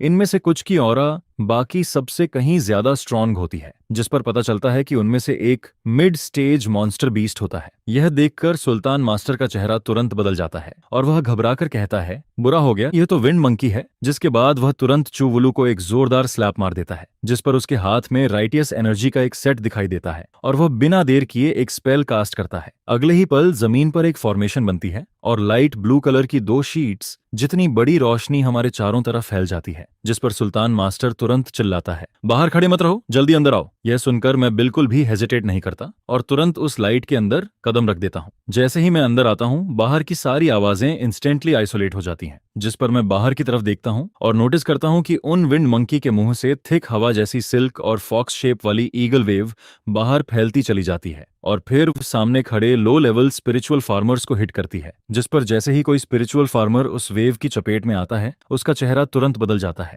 वह ऐसे खड़ा रह जाता है जैसे उसकी सोल ही निकल गई हो और उसकी आंखें पूरी तरह ब्लैंक हो जाती हैं। फिर एक मिड ची ट्रेनिंग स्पिरिचुअल फार्मर अपनी मैजिक स्वॉर्ड और फ्लाइंग शील्ड निकालकर वहां से भागने की कोशिश करता है, लेकिन जैसे ही वह हवा में उठता है, उसी वक्त ईगल वेव उसे बीच में रोक देती है और वह मिड एयर से नीचे गिर जाता है, जिस पर स्पिरिट फील्ड के अंदर से एक बहुत बड़ा विंड मंकी छलांग लगाता है। वह बाकी मंकीज से कई गुना बड़ा होता है और उसकी स्पीड इतनी तेज होती है कि एक पल में ही वह उस स्पिरिचुअल फार्मर तक पहुंच जाता है। फिर वह सीधे उसकी गर्दन को पकड़कर जोर से काट देता है और अगले ही पल स्पिरिचुअल फार्मर की गर्दन से खून का फव्वारा बाहर निकलने लगता है, जिस पर उसके मरने से पहले भी उसके चेहरे पर वही शॉक जम जाता है, जैसे उसे आखिर तक यकीन ही नहीं हुआ कि उसके साथ क्या हुआ। यह सब देखकर मेरा स्कैल्प तक सुन्न पड़ जाता है। फिर मैं सुल्तान मास्टर की तरफ देखता हूँ, जिस पर उसका चेहरा बेहद अगली और टेंशन से भरा हुआ दिखाई देता है, लेकिन फिर भी वह खुद को संभालते हुए कहता है, घबराओ मत, मेरी फॉर्मेशन इन्हें रोक सकती है। विंड मंकी की सबसे डेंजरस चीज उसकी ईगल वेव है। यह लोगों के दिल और दिमाग को तोड़ देती है। इसकी घोस्ट लाइक अटैक को गार्ड करना बहुत मुश्किल होता है, लेकिन हम स्पिरिट फीदर सेक्ट के सपोर्ट आने तक इन्हें रोक लेंगे।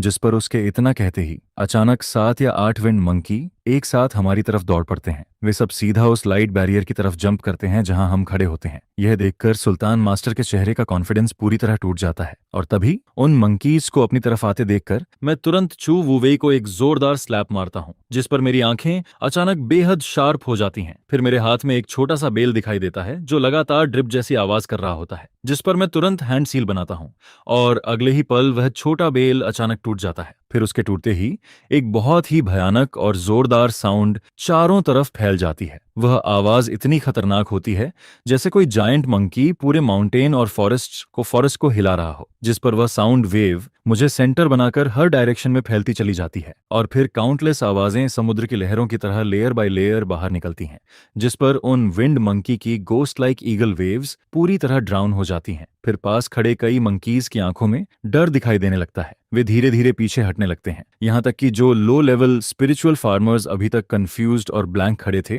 वे भी धीरे धीरे फिर से क्लियर माइंड में आने लगते हैं। जिस पर आसपास खड़े बाकी मंकीज भी कुछ देर के लिए रुक जाते हैं, और उन मिड स्टेज लीडर मंकीज के चेहरे पर भी डर साफ दिखाई देने लगता है। लेकिन कुछ ही सांसों बाद वह लीडर मंकी फिर से खुद को संभाल लेता है, जिस पर वह ऊपर आसमान की तरफ देखकर जोर जोर से अजीब तरीके से हंसने लगता है। फिर वह दोबारा बाकी मंकीज को हमारी तरफ अटैक करने का सिग्नल देता है। यह देखकर मैं अंदर ही अंदर सोचने लगता हूँ, ये बिल्कुल नॉर्मल मूव नहीं है, ये तो पहले से कहीं ज्यादा डेंजरस वर्जन है। जिस पर मुझे महसूस होता है कि इस टेक्निक को यूज करते ही मेरी सारी मन एक ही बार में ऑलमोस्ट खत्म हो गई है। लेकिन इसके बावजूद पहली बार यूज करने पर इसका इतना असर देखकर मेरा दिल एक्साइटमेंट से भर जाता है। फिर मेरे पीछे खड़ा सुल्तान मास्टर मुझे देखकर हैरान रह जाता है। उसकी आंखें बार बार मेरी तरफ जाती हैं, जैसे वह बिलीव ही नहीं कर पा रहा हो कि मैंने अभी क्या किया है। जिस पर वह हल्की सी हंसी के साथ कहता है, बहुत बढ़िया, लेकिन केयरफुल रहो, वे मंकीज फिर से आ रहे हैं। यह सुनकर मैं तुरंत फिर से अलर्ट हो जाता हूँ। लेकिन तभी आधे साल बाद पहली बार आसमान में एक बहुत बड़ा धर्म बोर्ड दिखाई देता है, जो तेजी से हमारी तरफ आता चला जाता है, जिस पर उसकी रोशनी नीचे गिरती है। और मैं ध्यान से देखता हूँ कि उसमें लिंग्यू सेक्ट का बोन स्कॉलर और उसके साथ आउटर सेक्ट के डिसिपल्स मौजूद होते हैं, जो हमारी मदद के लिए तेजी से पहुंचते चले आते हैं। उन्हें देखकर मैं आखिरकार राहत की सांस लेता हूं, क्योंकि अभी कुछ देर पहले ही मैं अपनी ताकत लगभग 5 बार यूज कर चुका होता हूं, और इस वक्त मेरा चेहरा पूरी तरह पीला पड़ चुका होता है। मेरा मना भी लगभग खत्म हो चुका होता है, जिस पर मैं मन ही मन सोचता हूं कि अगर चांगचुन कुंग फू और मेरी बाकी टेक्निक्स ने मुझे अभी तक संभाल कर नहीं रखा होता तो शायद मैं यहीं गिर गया होता। और फिर बोन स्कॉलर नीचे उतरते ही गुस्से में कहता है, कुछ दिन पहले ही मैंने तुम्हें वार्निंग दी थी, फिर भी तुम लोग टाइगर की नाक के नीचे छिपने की हिम्मत कर रहे हो। जिस पर साफ पता चलता है कि वह बहुत ज्यादा एंग्री है, क्योंकि इस बार स्पिरिट फील्ड को बहुत बड़ा नुकसान हुआ होता है और स्पिरिचुअल राइस टैक्स की जिम्मेदारी उसी के ऊपर होती है। इसके बाद बोन स्कॉलर तुरंत अपना हाथ उठाता है, जिस पर आसमान के अंदर से एक रेड टाइगर एयरशिप तेज आवाज के साथ बाहर निकलती है और सीधे बैटल फील्ड की तरफ बढ़ती चली जाती है। और हवा में रहना स्पिरिचुअल पावर की फ्लोटिंग लाइट से बेहतर होता है, जिस पर एयरशिप एकदम से हवा में मूव करने लगती है। फिर अचानक हवा और भी तेज हो जाती है और एक विंड मंकी भागने की कोशिश करता है, लेकिन अगले ही पल उसके ऊपर एक ब्लड लाइन सी बन जाती है और वह शुरू से लेकर आखिर तक बीच से 2 हिस्सों में कट जाता है, जैसे उसे शिप ने सीधा आधा काट दिया हो। जिस पर मैं बोन वॉरियर के थंडर जैसे मेथड्स को देखकर वहीं खड़ा रह जाता हूँ,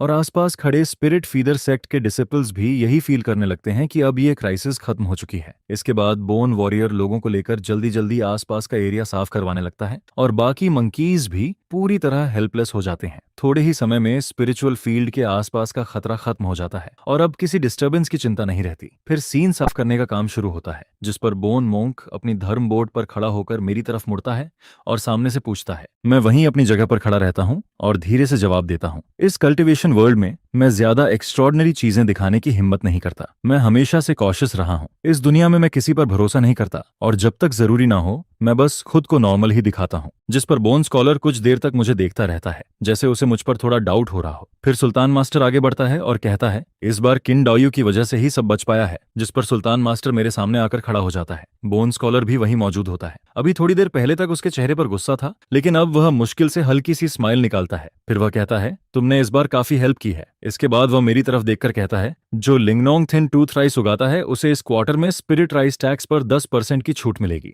जिस पर वह तुरंत अपने लोगों से पूछता है, लिख लिया ना? और वे लोग तुरंत कहते हैं, जी लिख लिया। यह सुनकर दू हाइफू का चेहरा ऐसा हो जाता है जैसे उसने कुछ बहुत बुरा खा लिया हो, क्योंकि टैक्स 10% कम होगा तो नेचुरली उसका हिस्सा भी कट जाएगा। फिर बोन स्कॉलर सुल्तान मास्टर की तरफ देखकर कहता है, जो बात पहले तुमसे हुई थी वह अभी भी काउंट करती है। अगर सोच लो तो कभी भी लिंग्यू गेट आ जाना। जिस पर मैं तुरंत कहता हूँ, मैं फ्री रहने का आदी हूँ, मुझे बंधन पसंद नहीं है, मुझे थोड़ा सोचने दो, अभी मुझे कुछ जरूरी काम है। यह कहकर मैं वहां से पहले ही निकल जाता हूँ, क्योंकि इस बार मंकीज के अटैक में मेरे हाईलैंड और बाकी कई स्पिरिचुअल फार्मर्स के फील्ड्स बुरी तरह बर्बाद हो चुके होते हैं। 3 या 4 स्पिरिचुअल फील्ड्स में से आधे से ज्यादा खत्म हो चुके होते हैं। और जब मैं फील्ड में पड़ी हुई लाशों को देखता हूँ तो मेरे दिल में अजीब सा फीलिंग आता है। हम जैसे नीचे वाले स्पिरिचुअल फार्मर्स बस मेहनत करके अपना फील्ड संभालते हैं और एक अच्छी लाइफ जीने की कोशिश करते हैं, लेकिन फिर भी अचानक आई डिजास्टर के सामने हम कुछ नहीं कर पाते। अगर सुल्तान मास्टर उस मॉन्स्टर को पहचान नहीं पाता तो शायद आज मेरा भी वही हाल होता। फिर अचानक मुझे याद आता है, अरे त्साई लाओजू का क्या हुआ? जिस पर मैं मन ही मन एक स्पेल चांट करता हूँ, लेकिन तभी पीछे से आवाज आती है, चिंदाओयू इस बार सच में तुम्हारी वजह से बच गया। अगर तुमने उन्हें अपने ऊपर अटैक करने नहीं दिया होता तो शायद आज मैं नहीं बचता। जिस पर सुल्तान मास्टर मेरे पास आता है और अपने हाथ से एक जेड बॉटल निकालकर मुझे देता है। मैं एक पल के लिए रुक जाता हूँ, लेकिन फिर बॉटल ले लेता हूँ। जैसे ही मैं उसे खोलता हूँ उसके अंदर 5 पिल्स होती हैं, जिस पर मैं तुरंत उन्हें खा लेता हूँ। थोड़ी देर बाद मेरा पीला चेहरा थोड़ा नॉर्मल होने लगता है और मेरी ताकत भी वापस आने लगती है। फिर मैं कहता हूँ, मैं जाकर देखता हूँ कि सीआई लाओजियो सेफ है या नहीं। यह कहकर मैं जल्दी से उसकी स्पिरिचुअल फील्ड की तरफ निकल जाता हूँ, लेकिन जैसे ही मैं पहाड़ के रास्ते के बीच तक पहुंचता हूँ, सामने से काई लाओजियो खुद आ जाता है। उसकी हालत बेहद खराब होती है, उसके कपड़े फटे हुए होते हैं, चेहरा पूरा गंदा होता है और वह बहुत एम्बैरेस्ड दिख रहा होता है। लेकिन जैसे ही वह मुझे देखता है और नोटिस करता है कि मैं बिल्कुल ठीक हूँ तो वह वहीं रुक जाता है। फिर वह जोर से चिल्लाता है, क्या बात है, तुझे कुछ भी नहीं हुआ? जिस पर साफ पता चलता है कि वह पहले मेरी सेफ्टी को लेकर वरीड था, लेकिन अब उसे इस बात पर यकीन ही नहीं हो रहा कि मैं बिल्कुल ठीक हूँ। फिर वह कहता है, तू बच कैसे गया? पता नहीं ये पागल मंकीज कहाँ से आ गए? इसके बाद वह फिर गुस्से में बोलता है, मैं तो किसी तरह बच गया, लेकिन पता नहीं किस हरामखोर ने मंकीज को मेरी तरफ खींच दिया। किसी मंकी ने मेरी कमर पर ऐसी मार मारी कि अभी तक दर्द हो रहा है। फिर वह मुझे ऊपर से नीचे तक देखता है और कहता है, लेकिन तुझे कुछ भी नहीं हुआ? क्या ये मंकीज तेरे रिश्तेदार थे जो तुझे हाथ तक नहीं लगाया? जिस पर मैं सीधा जवाब देता हूँ, किस्मत से मुझे सुल्तान मास्टर मिल गया था। अगर वह ना होता तो तू अभी मेरे लिए अगरबत्ती जला रहा होता। यह सुनकर त्साई लाओजियो कुछ देर चुप हो जाता है। फिर अचानक उसे कुछ याद आता है। वह मेरी स्पिरिचुअल फील्ड की तरफ देखता है जहां थिन टूथ राइस अब आधी हाइट तक बढ़ चुकी होती है, जिस पर वह काफी देर तक बिना कुछ बोले उसे देखता रहता है। फिर धीरे से कहता है, तूने सच में थिन टूथ राइस उगा ली? इसके बाद वह बोलता है, मैं यहाँ 10 साल से हूँ, मैंने भी थिन टूथ राइस उगाने की कोशिश की थी, लेकिन हर बार फेल हो गया। फिर वह मेरी तरफ देखकर कहता है, लेकिन तूने सच में इसे ग्रो कर लिया। जिस पर उसके चेहरे से साफ पता चलता है कि उसे बहुत जेलासी हो रही है। फिर वह नाराज होकर कहता है, तू बड़ा बेकार दोस्त है, तूने मुझे वाइन वापस कर दी, थिन टूथ राइस उगा ली और मुझे बताया तक नहीं। फिर वह तुरंत पूछता है, सच सच बता, ये स्पिरिट सीड तुझे मिली कहाँ से? मैं जवाब देता हूँ, लियाओ चांगुई से खरीदी थी, अपनी पूरी फ्यूचर की सेविंग लगा दी थी। यह सुनकर वह एक लंबी सांस लेता है और कहता है, तेरी किस्मत सच में बहुत स्ट्रांग है और तूने इसे सच में उगा भी लिया। अब तो समझ नहीं आता तेरे बारे में क्या बोलूं। फिर वह हंसते हुए कहता है, जब थिन टूथ राइस पक जाएगी तब मुझे ज्यूशुआन पैविलियन में ड्रिंक पिलाना। मैं भी उसकी तरफ देखकर कहता हूँ, पक्का। और फिर 2 दिन बाद चिंग्यांग मार्केट खुलता है और मैं एक बार फिर से रू फैमिली कोर्टयार्ड की तरफ जाने लगता हूँ। दरवाजा एक मिडिल एज्ड आदमी खोलता है।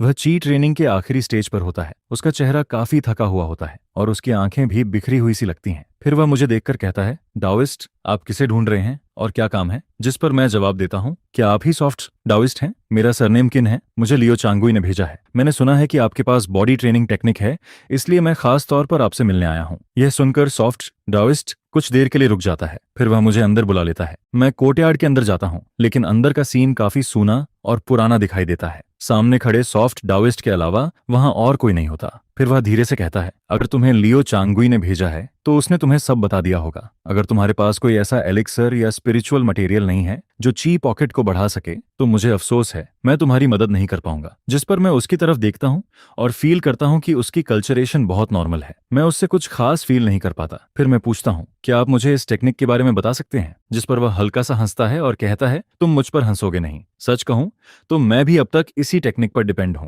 इसके बाद वह कहता है, इस टेक्निक का नाम व्हाइट ट्रेजर ग्लास एसेंस है। ये हमारे फैमिली में जनरेशन से चली आ रही है। हर जनरेशन के एंसेस्टर्स ने इसे थोड़ा बहुत आगे बढ़ाया, लेकिन इसका असली ओरिजिन आज तक किसी को नहीं पता। फिर वह थोड़ा रुकता है और कहता है, लेकिन इस टेक्निक को सीखने की एक बहुत डेंजरस कंडीशन है। इसे सिर्फ वही इंसान प्रैक्टिस कर सकता है जिसके पास ची पॉकेट बढ़ाने वाला टैलेंट हो। इसके बाद वह मुझे डिटेल में इस टेक्निक के बारे में बताने लगता है, और उसकी बातें सुनते सुनते मैं धीरे धीरे समझने लगता हूँ कि यह व्हाइट ट्रेजर ग्लास एसेंस बाकी सभी बॉडी रिफाइनिंग टेक्निक से पूरी तरह अलग है। इसका तरीका ना तो बॉडी को मजबूत करने वाला होता है और ना ही ब्लड को सीधा बढ़ाने वाला। जैसा इसके नाम से पता चलता है, यह टेक्निक सिर्फ उन स्पिरिचुअल मटेरियल्स पर डिपेंड करती है जिनमें ची और ब्लड की पावर होती है, और स्पिरिचुअल मटेरियल जितना हाई ग्रेड होगा उसका इफेक्ट उतना ज्यादा होगा। फिर यह टेक्निक ची और ब्लड को बॉडी में भरती है, और जब ची और ब्लड एक लेवल तक पहुंच जाते हैं तो उसके बाद वाटर रिफाइनिंग का स्टेज शुरू होता है, जिस पर बॉडी का नॉर्मल ब्लड धीरे धीरे बदलने लगता है और उसकी जगह स्पेशल हार्ट ब्लड बनना शुरू हो जाता है। फिर वह लगातार ची और ब्लड को कंप्रेस करती रहती है जब तक कि वह ऑलमोस्ट हड्डी जैसी सॉलिड ना बन जाए, और जब बॉडी अपनी लिमिट को पार कर जाती है तो ल्यूली स्टेज शुरू होता है। उस स्टेज पर बॉडी पूरी तरह ल्यूली जैसी बदल जाती है। फिर वह कहता है, व्हाइट ट्रेजर ग्लास एसेंस के 5th लेयर तक पहुंचने के बाद बॉडी कई बार ट्रांसफॉर्म होती है, और उसके बाद बॉडी के बाहर एक ग्लेज्ड ट्रेजर रॉब बन सकती है जिस पर किसी भी तरह का पॉइजन असर नहीं करता। कोई भी बुरी चीज बॉडी को छू नहीं सकती, यहाँ तक कि नॉर्मल स्वॉर्ड भी उसे काट नहीं सकती, और कुछ हद तक ये मैजिक स्पेल्स को भी तोड़ सकती है। फिर वह आगे कहता है, अगर कोई इस टेक्निक को बहुत हाई लेवल तक पहुंचा दे तो उसकी बॉडी प्योर ग्लास बॉडी बन जाती है। उसकी पूरी बॉडी से लाइट निकलती है और उसकी फिजिकल स्ट्रेंथ अनइमेजिनेबल हो जाती है। लेकिन फिर वह खुद ही सिर हिलाता है और कहता है,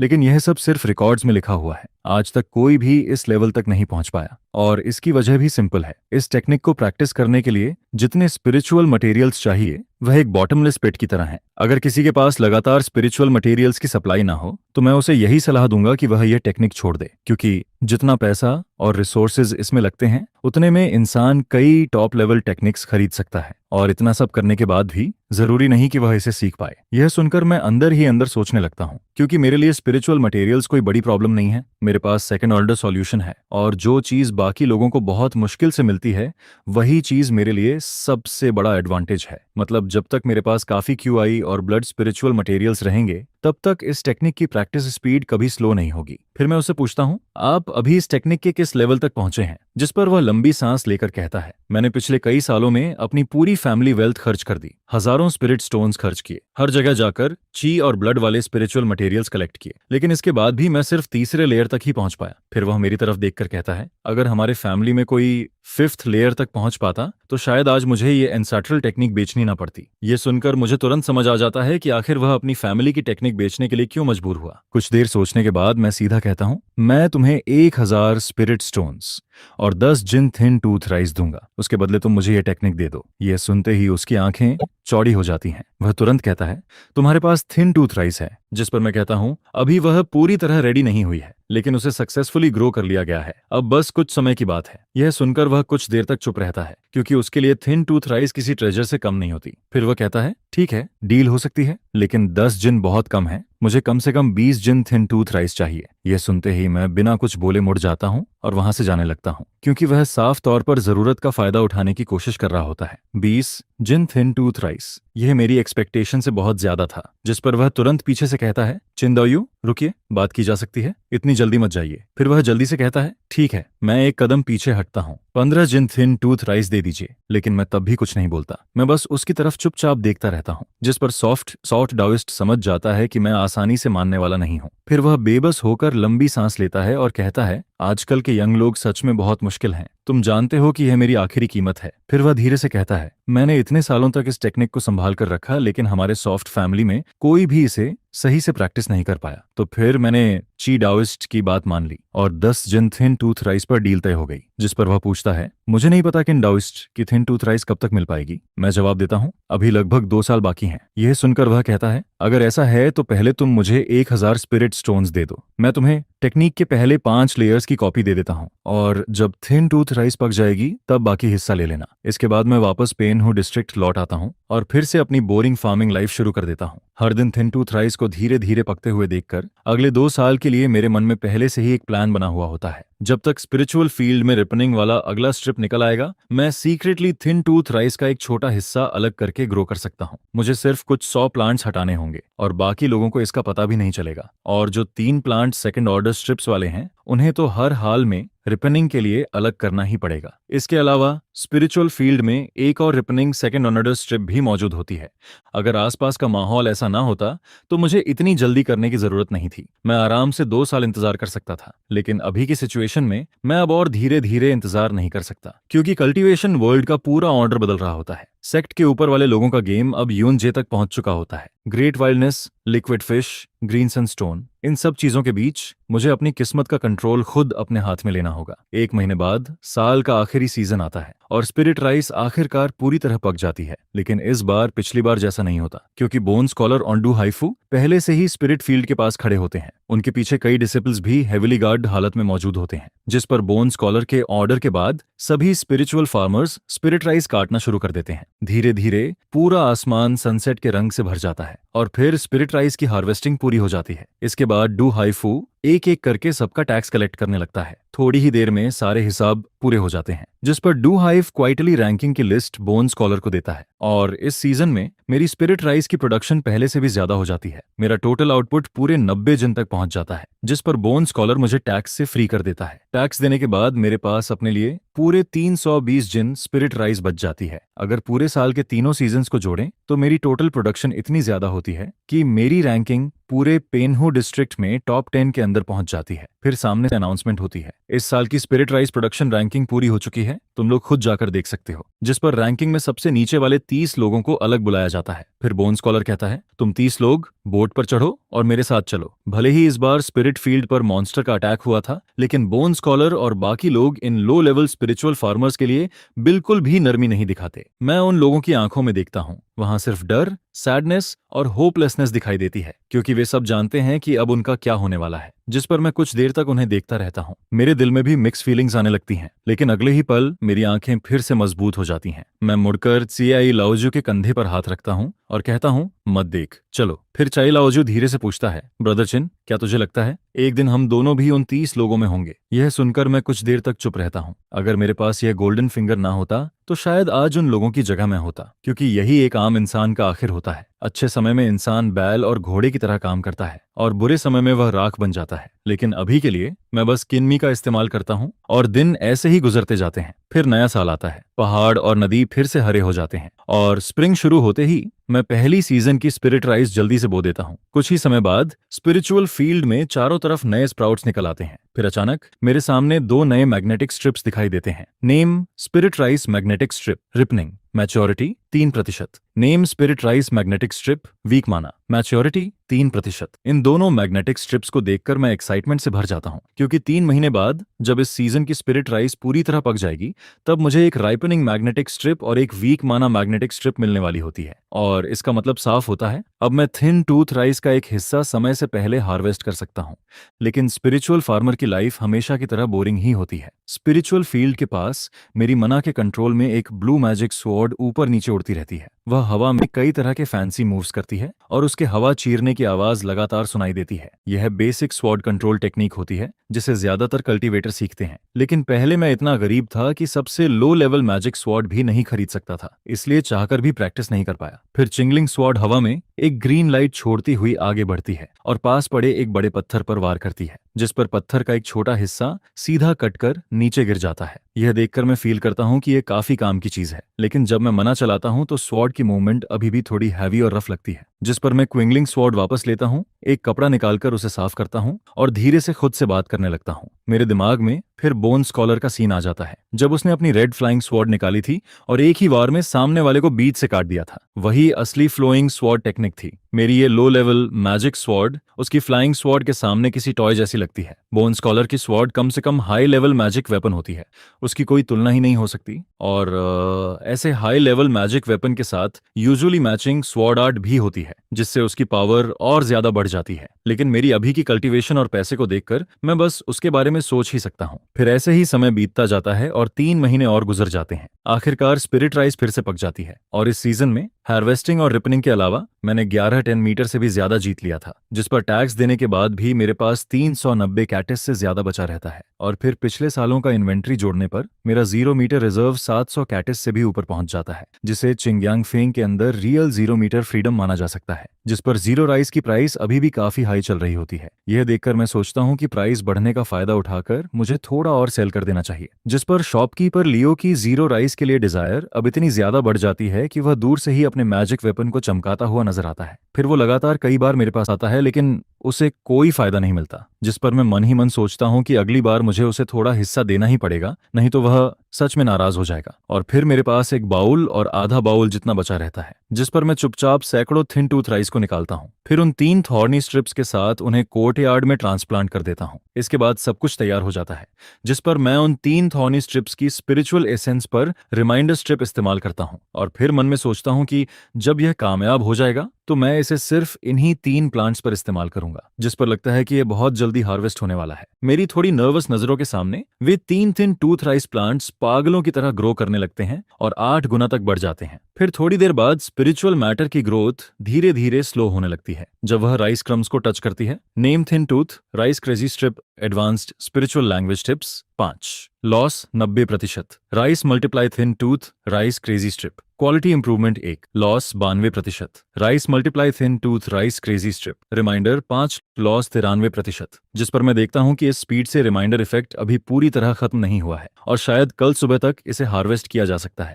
अगली सुबह मैं उठता हूं और हॉस्पिटल की तरफ आता हूं, जिस पर मैं देखता हूं कि वे 3 थिन टूथ राइस प्लांट्स पूरी तरह मल्टीप्लाई हो चुके हैं और फुल राइस क्रम्स से कांटेक्ट कर चुके हैं। यह पहली बार था जब मैंने लो ग्रेड स्पिरिचुअल क्वालिटी की पूरी सीरीज उगाई थी, जिस पर मैं थोड़ा एक्साइटेड हुए बिना नहीं रह पाता। लेकिन भले ही चीजें घर पर थीं, उनके रिजल्ट अभी भी ऑर्डिनरी क्वालिटी के ही थे। वे हाई क्वालिटी 0 मीटर्स के रैंक में नहीं पहुंचे थे, क्योंकि एक क्वालिटी को ऑर्डिनरी, बुटीक और टॉप इन 3 ग्रेड्स में डिवाइड किया जाता है, जिस पर मैं अपनी आंखों से उन्हें देखते हुए ऑलमोस्ट ड्रूल करने लगता हूं। फिर थोड़ी ही देर में उन 3 थिन टूथ राइस प्लांट्स को बहुत केयरफुली रिमूव कर देता हूं, जिसके बाद 3 ग्रीन मैग्नेटिक स्ट्राइप लीव्स उस गीली जमीन पर चुपचाप तैरते हुए नजर आते हैं। यहीं से रियल प्लांटिंग ड्रामा शुरू होता है, जिस पर मैं अपने दिल की खुशी को दबाता हूं और अपनी नजर उन सैकड़ों थिन टूथ राइस प्लांट्स पर डालता हूं। इस बार मैं एक साथ एक मैग्नेटिक स्ट्राइप और एक quality improvement magnetic stripe use कर देता हूं, जिसके 2 घंटे बाद छोटे कोर्टयार्ड में मौजूद थिन टूथ राइस पहले से कहीं ज्यादा लंबा ग्रो करने लगता है। और फिर उन सैकड़ों थिन टूथ राइस प्लांट्स में से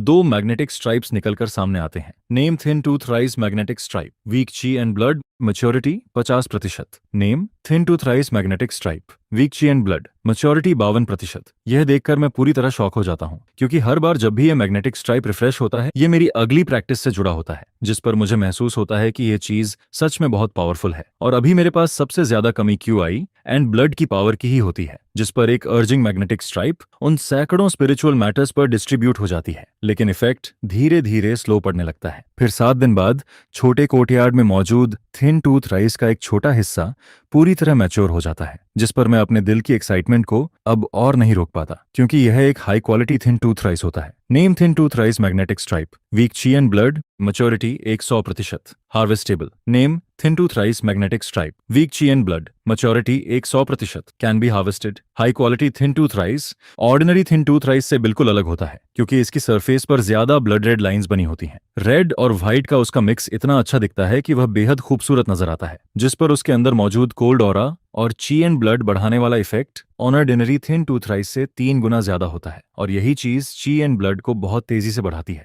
हार्वेस्ट करने के बाद इस बार मुझे सीधे 6 pound high quality thin tooth rice मिलता है। फिर अगले आधे महीने में मैं धीरे धीरे बैचेस में काम करता हूँ, जिस पर कुछ high quality thin tooth rice को सीड्स के लिए बचाकर रखता हूँ और बाकी बचे हुए 4 रिपनिंग मैग्नेटिक स्ट्रिप्स को यूज करता हूँ। फिर वे बैच बाय बैच रिपन होते जाते हैं, जिसके बाद आखिर में मुझे कुल 30 pound high quality thin tooth rice और 4 weak QI and blood magnetic stripes मिल जाते हैं, जिस पर QQIU फिर से रिपनिंग मैग्नेटिक स्ट्राइप निकाल सकता है। हालांकि इस तरह इस्तेमाल करना थोड़ा वेस्टफुल लगता है, लेकिन मैं अब इतनी ज्यादा परवाह नहीं करता, क्योंकि इस समय सबसे जरूरी चीज है कि मैं अपनी स्ट्रेंथ को जितना जल्दी हो सके इंप्रूव करूं। जिस पर मैं मन ही मन हिसाब लगाता हूं कि अगर इन 30 pound high quality thin tooth rice को चिंगयांग में शी के पास रखा जाए तो अनगिनत लोग इसे पाने के लिए टूट पड़ेंगे। इसकी वैल्यू लगभग इमेजरेबल है, लेकिन मैं यह भी जानता हूं कि इसे छुपाकर रखना ज्यादा सही है, क्योंकि अभी मेरी स्ट्रेंथ बहुत लो है और शान रियलम में ज्यादा अटेंशन खींचना सही नहीं होगा, जिस पर लो प्रोफाइल में रहना ही सबसे अच्छा रहता है ताकि किसी नए ट्रबल को इनवाइट न करना पड़े। उसी शाम मैं एक pot high quality thin tooth rice पकाता हूँ, जिस पर पॉट से निकलते ही उसकी खुशबू पूरे कमरे में फैल जाती है और उसका पावरफुल ची and blood gain effect countless chain modification से भी ज्यादा टेम्पिंग लगता है, जिस पर ऐसी चीजें सिर्फ एसेक्टी के बड़े लोग ही एंजॉय कर सकते हैं। इसे रियल वाइन एंड फूड कहा जा सकता है। मैं उसकी स्मेल लेते हुए ऑलमोस्ट ड्रूल करने लगता हूँ। फिर राइस को लेकर बेडरूम में जाता हूँ और बेड पर क्रॉस लेग्ड बैठ जाता हूँ, जिसके बाद मैं अपने कपड़ों को एडजस्ट करके खुद को हाइड करता हूँ। फिर कुछ ही देर में पूरा पॉट साफ हो जाता है, जिस पर मेरे शरीर के अंदर रेड हॉट एनर्जी का एक भयानक टॉरेंट फूट पड़ता है। यह महसूस करते ही मैं तुरंत 100 treasure glass essence operation method को फॉलो करता हूँ और ची एंड ब्लड को ट्रांसपोर्ट करना शुरू कर देता हूँ, जिस पर इंसेंस के खत्म होने तक मेरी स्किन पूरी तरह रेड हो जाती है और फिर झोश चेंजिंग के ऊपर एक हल्की रेड मिस्ट तैरती हुई महसूस होने लगती है, जो क्यूआई एंड ब्लड को अंदर तक लेकर जाकर रिफाइनिंग वाटर के साइंस शुरू करता है और ब्लड एक्सचेंज की शुरुआत होती है। इस मेथड को खुद प्रैक्टिस करने के बाद मुझे फील होता है कि इसमें कोई वायलेंट रिएक्शन नहीं होता, बल्कि ये बहुत जेंटल होता है। पूरा शरीर वार्म होने लगता है और धीरे धीरे गर्म और सूजा हुआ फील होने लगता है। जल्दी ही मेरा पूरा शरीर एक रेड बॉल की तरह बन जाता है और स्किन से लगातार ब्लड की छोटी छोटी बूंदें निकलने लगती हैं, जो पुराने ब्लड को रिप्लेस कर रही होती हैं, जिस पर मैं अपने दांत भींच लेता हूँ। मेरी हर थॉट और मूवमेंट के साथ सी के अंदर मौजूद ची एंड ब्लड की एक हल्की मैग्नेटिक स्ट्राइप एक्टिवेट होने लगती है, जिसके बाद ची एंड ब्लड का बहुत बड़ा बूस्ट लहरों की तरह मेरे अंदर दौड़ पड़ता है और मुझे ऐसा फील होता है जैसे मैं किसी स्टीमर के अंदर हूँ। पूरे शरीर की हीट अब बर्दाश्त के बाहर होने लगती है, जिस पर लगातार बहता हुआ ची एंड ब्लड बदलना शुरू करता है और मेरे शरीर में पागलों की तरह दौड़ने लगता है। धीरे धीरे जो पुराना ब्लड रिप्लेस हुआ था वह मेरे शरीर की सरफेस पर जमा होने लगता है और पूरे शरीर को ची के साथ कवर कर देता है, जिसके बाद वह एक बहुत बड़ा ब्लड कोकून बन जाता है। उस ब्लड कोकून के अंदर रेड लाइट लगातार चमकती रहती है और हार्ट बीट के साथ फ्लिकर करती रहती है। फिर पूरे 2 घंटे बाद उस ब्लड कोकून पर एक हंटिंग पैटर्न दिखाई देने लगता है। जैसे जैसे वह हंटिंग पैटर्न फैलता जाता है, वैसे वैसे पूरा ब्लड कोकून धीरे धीरे टूटकर गिरने लगता है, जिस पर क्रैक की आवाज के साथ मेरे शरीर के अंदर पैदा हुई एक नई ताकत बाहर आने लगती है। ये क्यूआई एंड ब्लड की एक और भी मिस्टीरियस पावर होती है, जिस पर क्यूआई एंड ब्लड की इस पावर का जन्म यह दिखाता है कि मैं ऑफिशियली बाइबाओ फ्लुएंट एसेंस के फर्स्ट लेवल में एंटर कर चुका हूं और ची एंड ब्लड की पहली ट्रांसफॉर्मेशन पूरी कर चुका हूं। और फिर ची एंड ब्लड की पावर के ब्लेसिंग से मेरे पूरे शरीर के अंदरूनी ऑर्गन्स पहले से कहीं ज्यादा स्ट्रांग हो जाते हैं। ऐसा फील होता है जैसे मेरे अंदर एंडलेस पावर भरी हुई है और सबसे इंपॉर्टेंट बात, ऐसा लगता है जैसे उन ऑर्गन के ऊपर कोई फिल्म चिपक गई हो, जिस पर मैं उठकर छोटे कोर्टयार्ड में जाता हूँ। फिर अपनी मुट्ठी कसकर ट्री के नीचे पड़े ग्रेफाइट पर जोर से पंच मार देता हूँ, जिसके साथ ही ग्रेवल उड़ने लगती है और वह हार्ड ग्रेफाइट मेरे एक ही पंच से काउंटलेस पीसेस में टूट जाता है। यह देखकर मैं खुशी से भर जाता हूँ, क्योंकि यह ताकत ऑर्डिनरी चेन से बहुत ज्यादा थी, जिस पर मैं और भी एक्साइटेड हो जाता हूँ कि मुझे इस टेक्निक को और प्रैक्टिस करना है। फिर मैं अपने हाथों को देखता हूँ और फ्यूचर के लिए मेरे अंदर फिर से होप भर जाती है। शायद आने वाले दिनों में कॉर्नर से आगे निकलने का रास्ता मुझे आखिरकार मिल गया था। इसके बाद मैं पूरी कंसंट्रेशन के साथ बाइबाओ फ्लुएंट एसेंस को कल्टीवेट करता रहता हूँ और जैसे ही मुझे राइपनिंग मैग्नेटिक स्ट्राइप मिलती है, मैं तुरंत उसे high quality thin tooth rice पर यूज कर देता हूँ, जिस पर लगातार थिन टूथ राइस मिलता रहता है, जो क्यूआई एंड ब्लड को रिप्लेनिश करता रहता है। सिर्फ एक दिन पहले तक मेरी चेन प्रोग्रेस लगभग खत्म होने वाली थी, लेकिन बड़ी मात्रा में high quality thin tooth rice और weak QI and blood magnetic stripes के स्टैक की वजह से मैं बाइबाओ फ्लुएंट एसेंस को सीधे 3rd लेवल तक कल्टीवेट कर लेता हूँ, जिस पर अगर सॉफ्ट थीफ को इसके बारे में पता चल जाता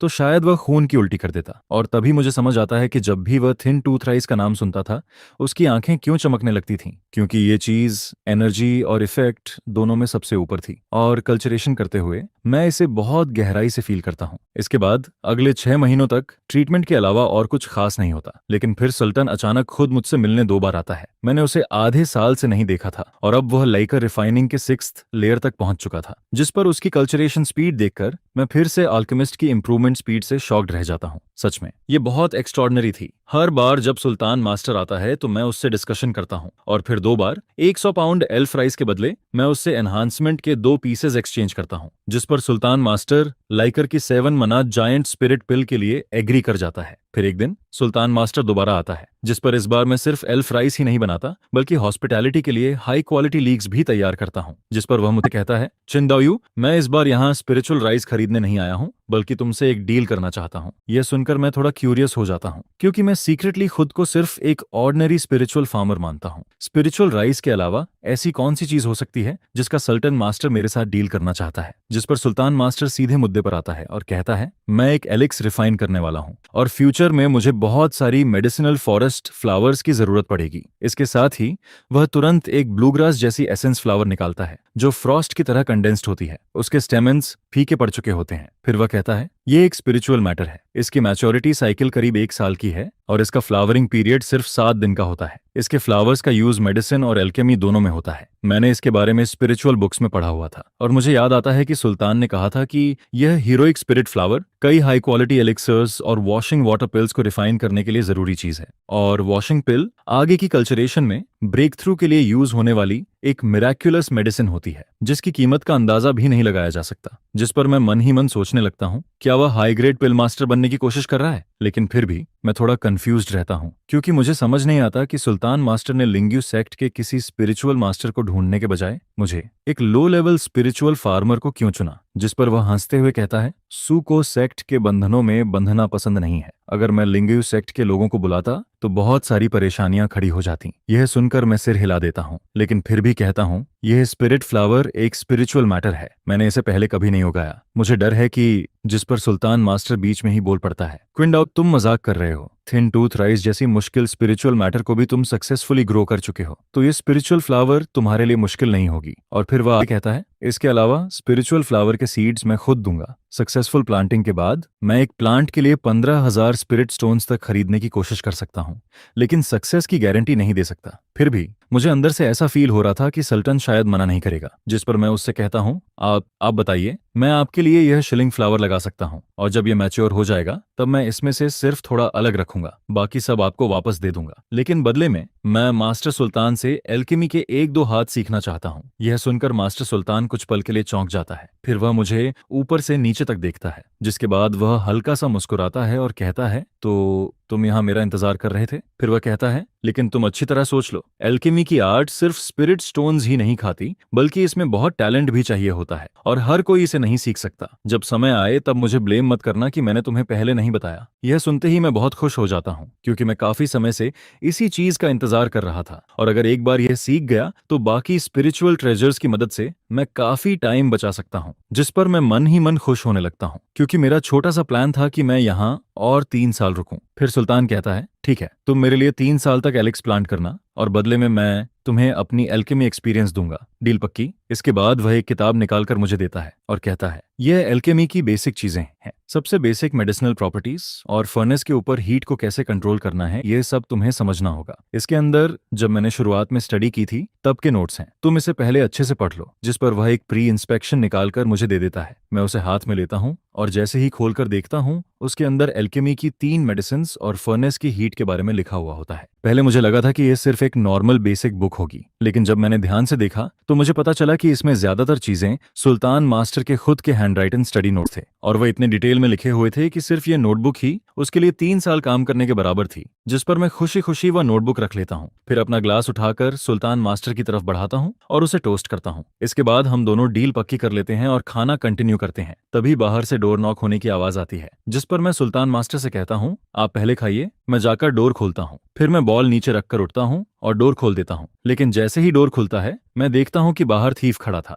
जिस पर मैं उसे अंदर बुलाने लगता हूँ, लेकिन वह हाथ हिलाकर कहता है, जरूरत नहीं, मैं इस बार भी हमेशा की तरह कुछ 0 मीटर लेने आया हूँ। लेकिन जैसे ही वह अंदर नजर डालता है उसकी नजर टेबल पर बैठी फाइट रोप वाली फिगर पर जाती है और वह कोई और नहीं बल्कि सुल्तान मास्टर होता है। यह देखकर वह कुछ देर के लिए पूरी तरह रुक जाता है। उसके चेहरे पर शौक साफ दिखाई देने लगता है क्योंकि वह सोच भी नहीं सकता था कि सुल्तान मास्टर यहाँ होगा और वह भी मेरे साथ बैठकर खाना खा रहा होगा। जिस पर वह जल्दी से सुल्तान मास्टर को ग्रीट करता है लेकिन बैठता नहीं। फिर उसकी नजर टेबल पर रखे खाने पर जाती है। वहां 0 राइस, 0 वाइन और शेकिंग बीस्ट का लीन मीट रखा होता है। ऐसा खाना कम से कम 5 स्नैक्स के बराबर था। यह देखकर उसके मन में सवाल उठने लगता है कि आखिर इन दोनों का रिलेशन क्या है, जिस पर वह मन ही मन सोचता है कि शायद उसने मुझे बहुत कम समझा था। हालांकि उसके चेहरे पर ज्यादा एक्सप्रेशन नहीं था, लेकिन अंदर ही अंदर वह मुझे पहले से ज्यादा समझ नहीं पा रहा था। फिर वह मुझसे कहता है, छिन, मैं खाना नहीं खाऊंगा और मेरे पास अभी भी वही चीज है पुराने रूल के हिसाब से, जिस पर मैं 80 पाउंड 0 राइस निकालकर उसे दे देता हूँ। वह कैजुअली उसे चेक करता है और फिर स्टोरेज बैग में रख देता है। इसके बाद वह 20 स्नैक्स निकालकर मुझे दे देता है। 0 राइस खरीदने के बाद वह हम दोनों से थोड़ी देर और बात करता है। फिर वह उठता है और वहां से चला जाता है। मैं उसे बाहर तक छोड़कर वापस डिनर टेबल पर आकर बैठ जाता हूँ। फिर मैं कहता हूँ, हाल ही में 0 मीटर मार्केट थोड़ा बढ़ा है, लेकिन सुल्तान मास्टर के सामने ये अभी भी कुछ नहीं है। जिस पर सुल्तान कहता है, मैं तुम्हारे स्पिरिचुअल फील्ड के पास एक जमीन किराए पर लेने वाला हूँ, तुम वहीं पर इसे लगा सकते हो। मैं स्पिरिचुअल सीड को रख लेता हूँ और जोर से सिर हिला देता हूँ, लेकिन अंदर ही अंदर मैं अभी भी सोच रहा था कि पता नहीं यह हीरोइक फ्लावर मेरी टेक्निक के साथ काम करेगा या नहीं। कुछ दिनों बाद मैं सुल्तान के ट्री से वह लैंड रेंटल टोकन ले लेता हूँ। सच कहूं तो हीरोइक स्पिरिट फ्लावर को लगाने को लेकर मैं बिल्कुल टेंशन में नहीं था, क्योंकि इसके रिक्वायरमेंट ज्यादा हाई नहीं थे। नहीं तो इस स्पिरिचुअल वेन के साथ इसे छुपाना मुश्किल हो जाता। लेकिन मैंने कभी इमेजिन भी नहीं किया था कि हीरोइक स्पिरिट फ्लावर की सबसे मुश्किल चीज उसके ब्लूम होने के बाद पॉलिनेशन होगी, क्योंकि बाकी स्पिरिचुअल मैटर्स से अलग इसमें 7 दिन के फ्लावरिंग पीरियड के अंदर कम से कम 7 पॉलिनेशन पूरे करने पड़ते थे, और साथ ही इसमें काफी स्पेल पावर भी चाहिए होती थी। अगर पॉलिनेशन कम हो जाए तो फ्लावरिंग पीरियड जल्दी खत्म हो जाता और फिर उसकी मेडिसिनल पावर भी कम हो जाती, जिसकी वजह से उसे रिफाइनिंग में यूज नहीं किया जा सकता। यह बात सुनकर मैं पूरी तरह फंस जाता हूँ, क्योंकि भले ही मैं इसे जल्दी रिपन कर सकता हूँ, लेकिन क्या अब मुझे खुद जाकर फूलों की पॉलिनेशन करनी पड़ेगी?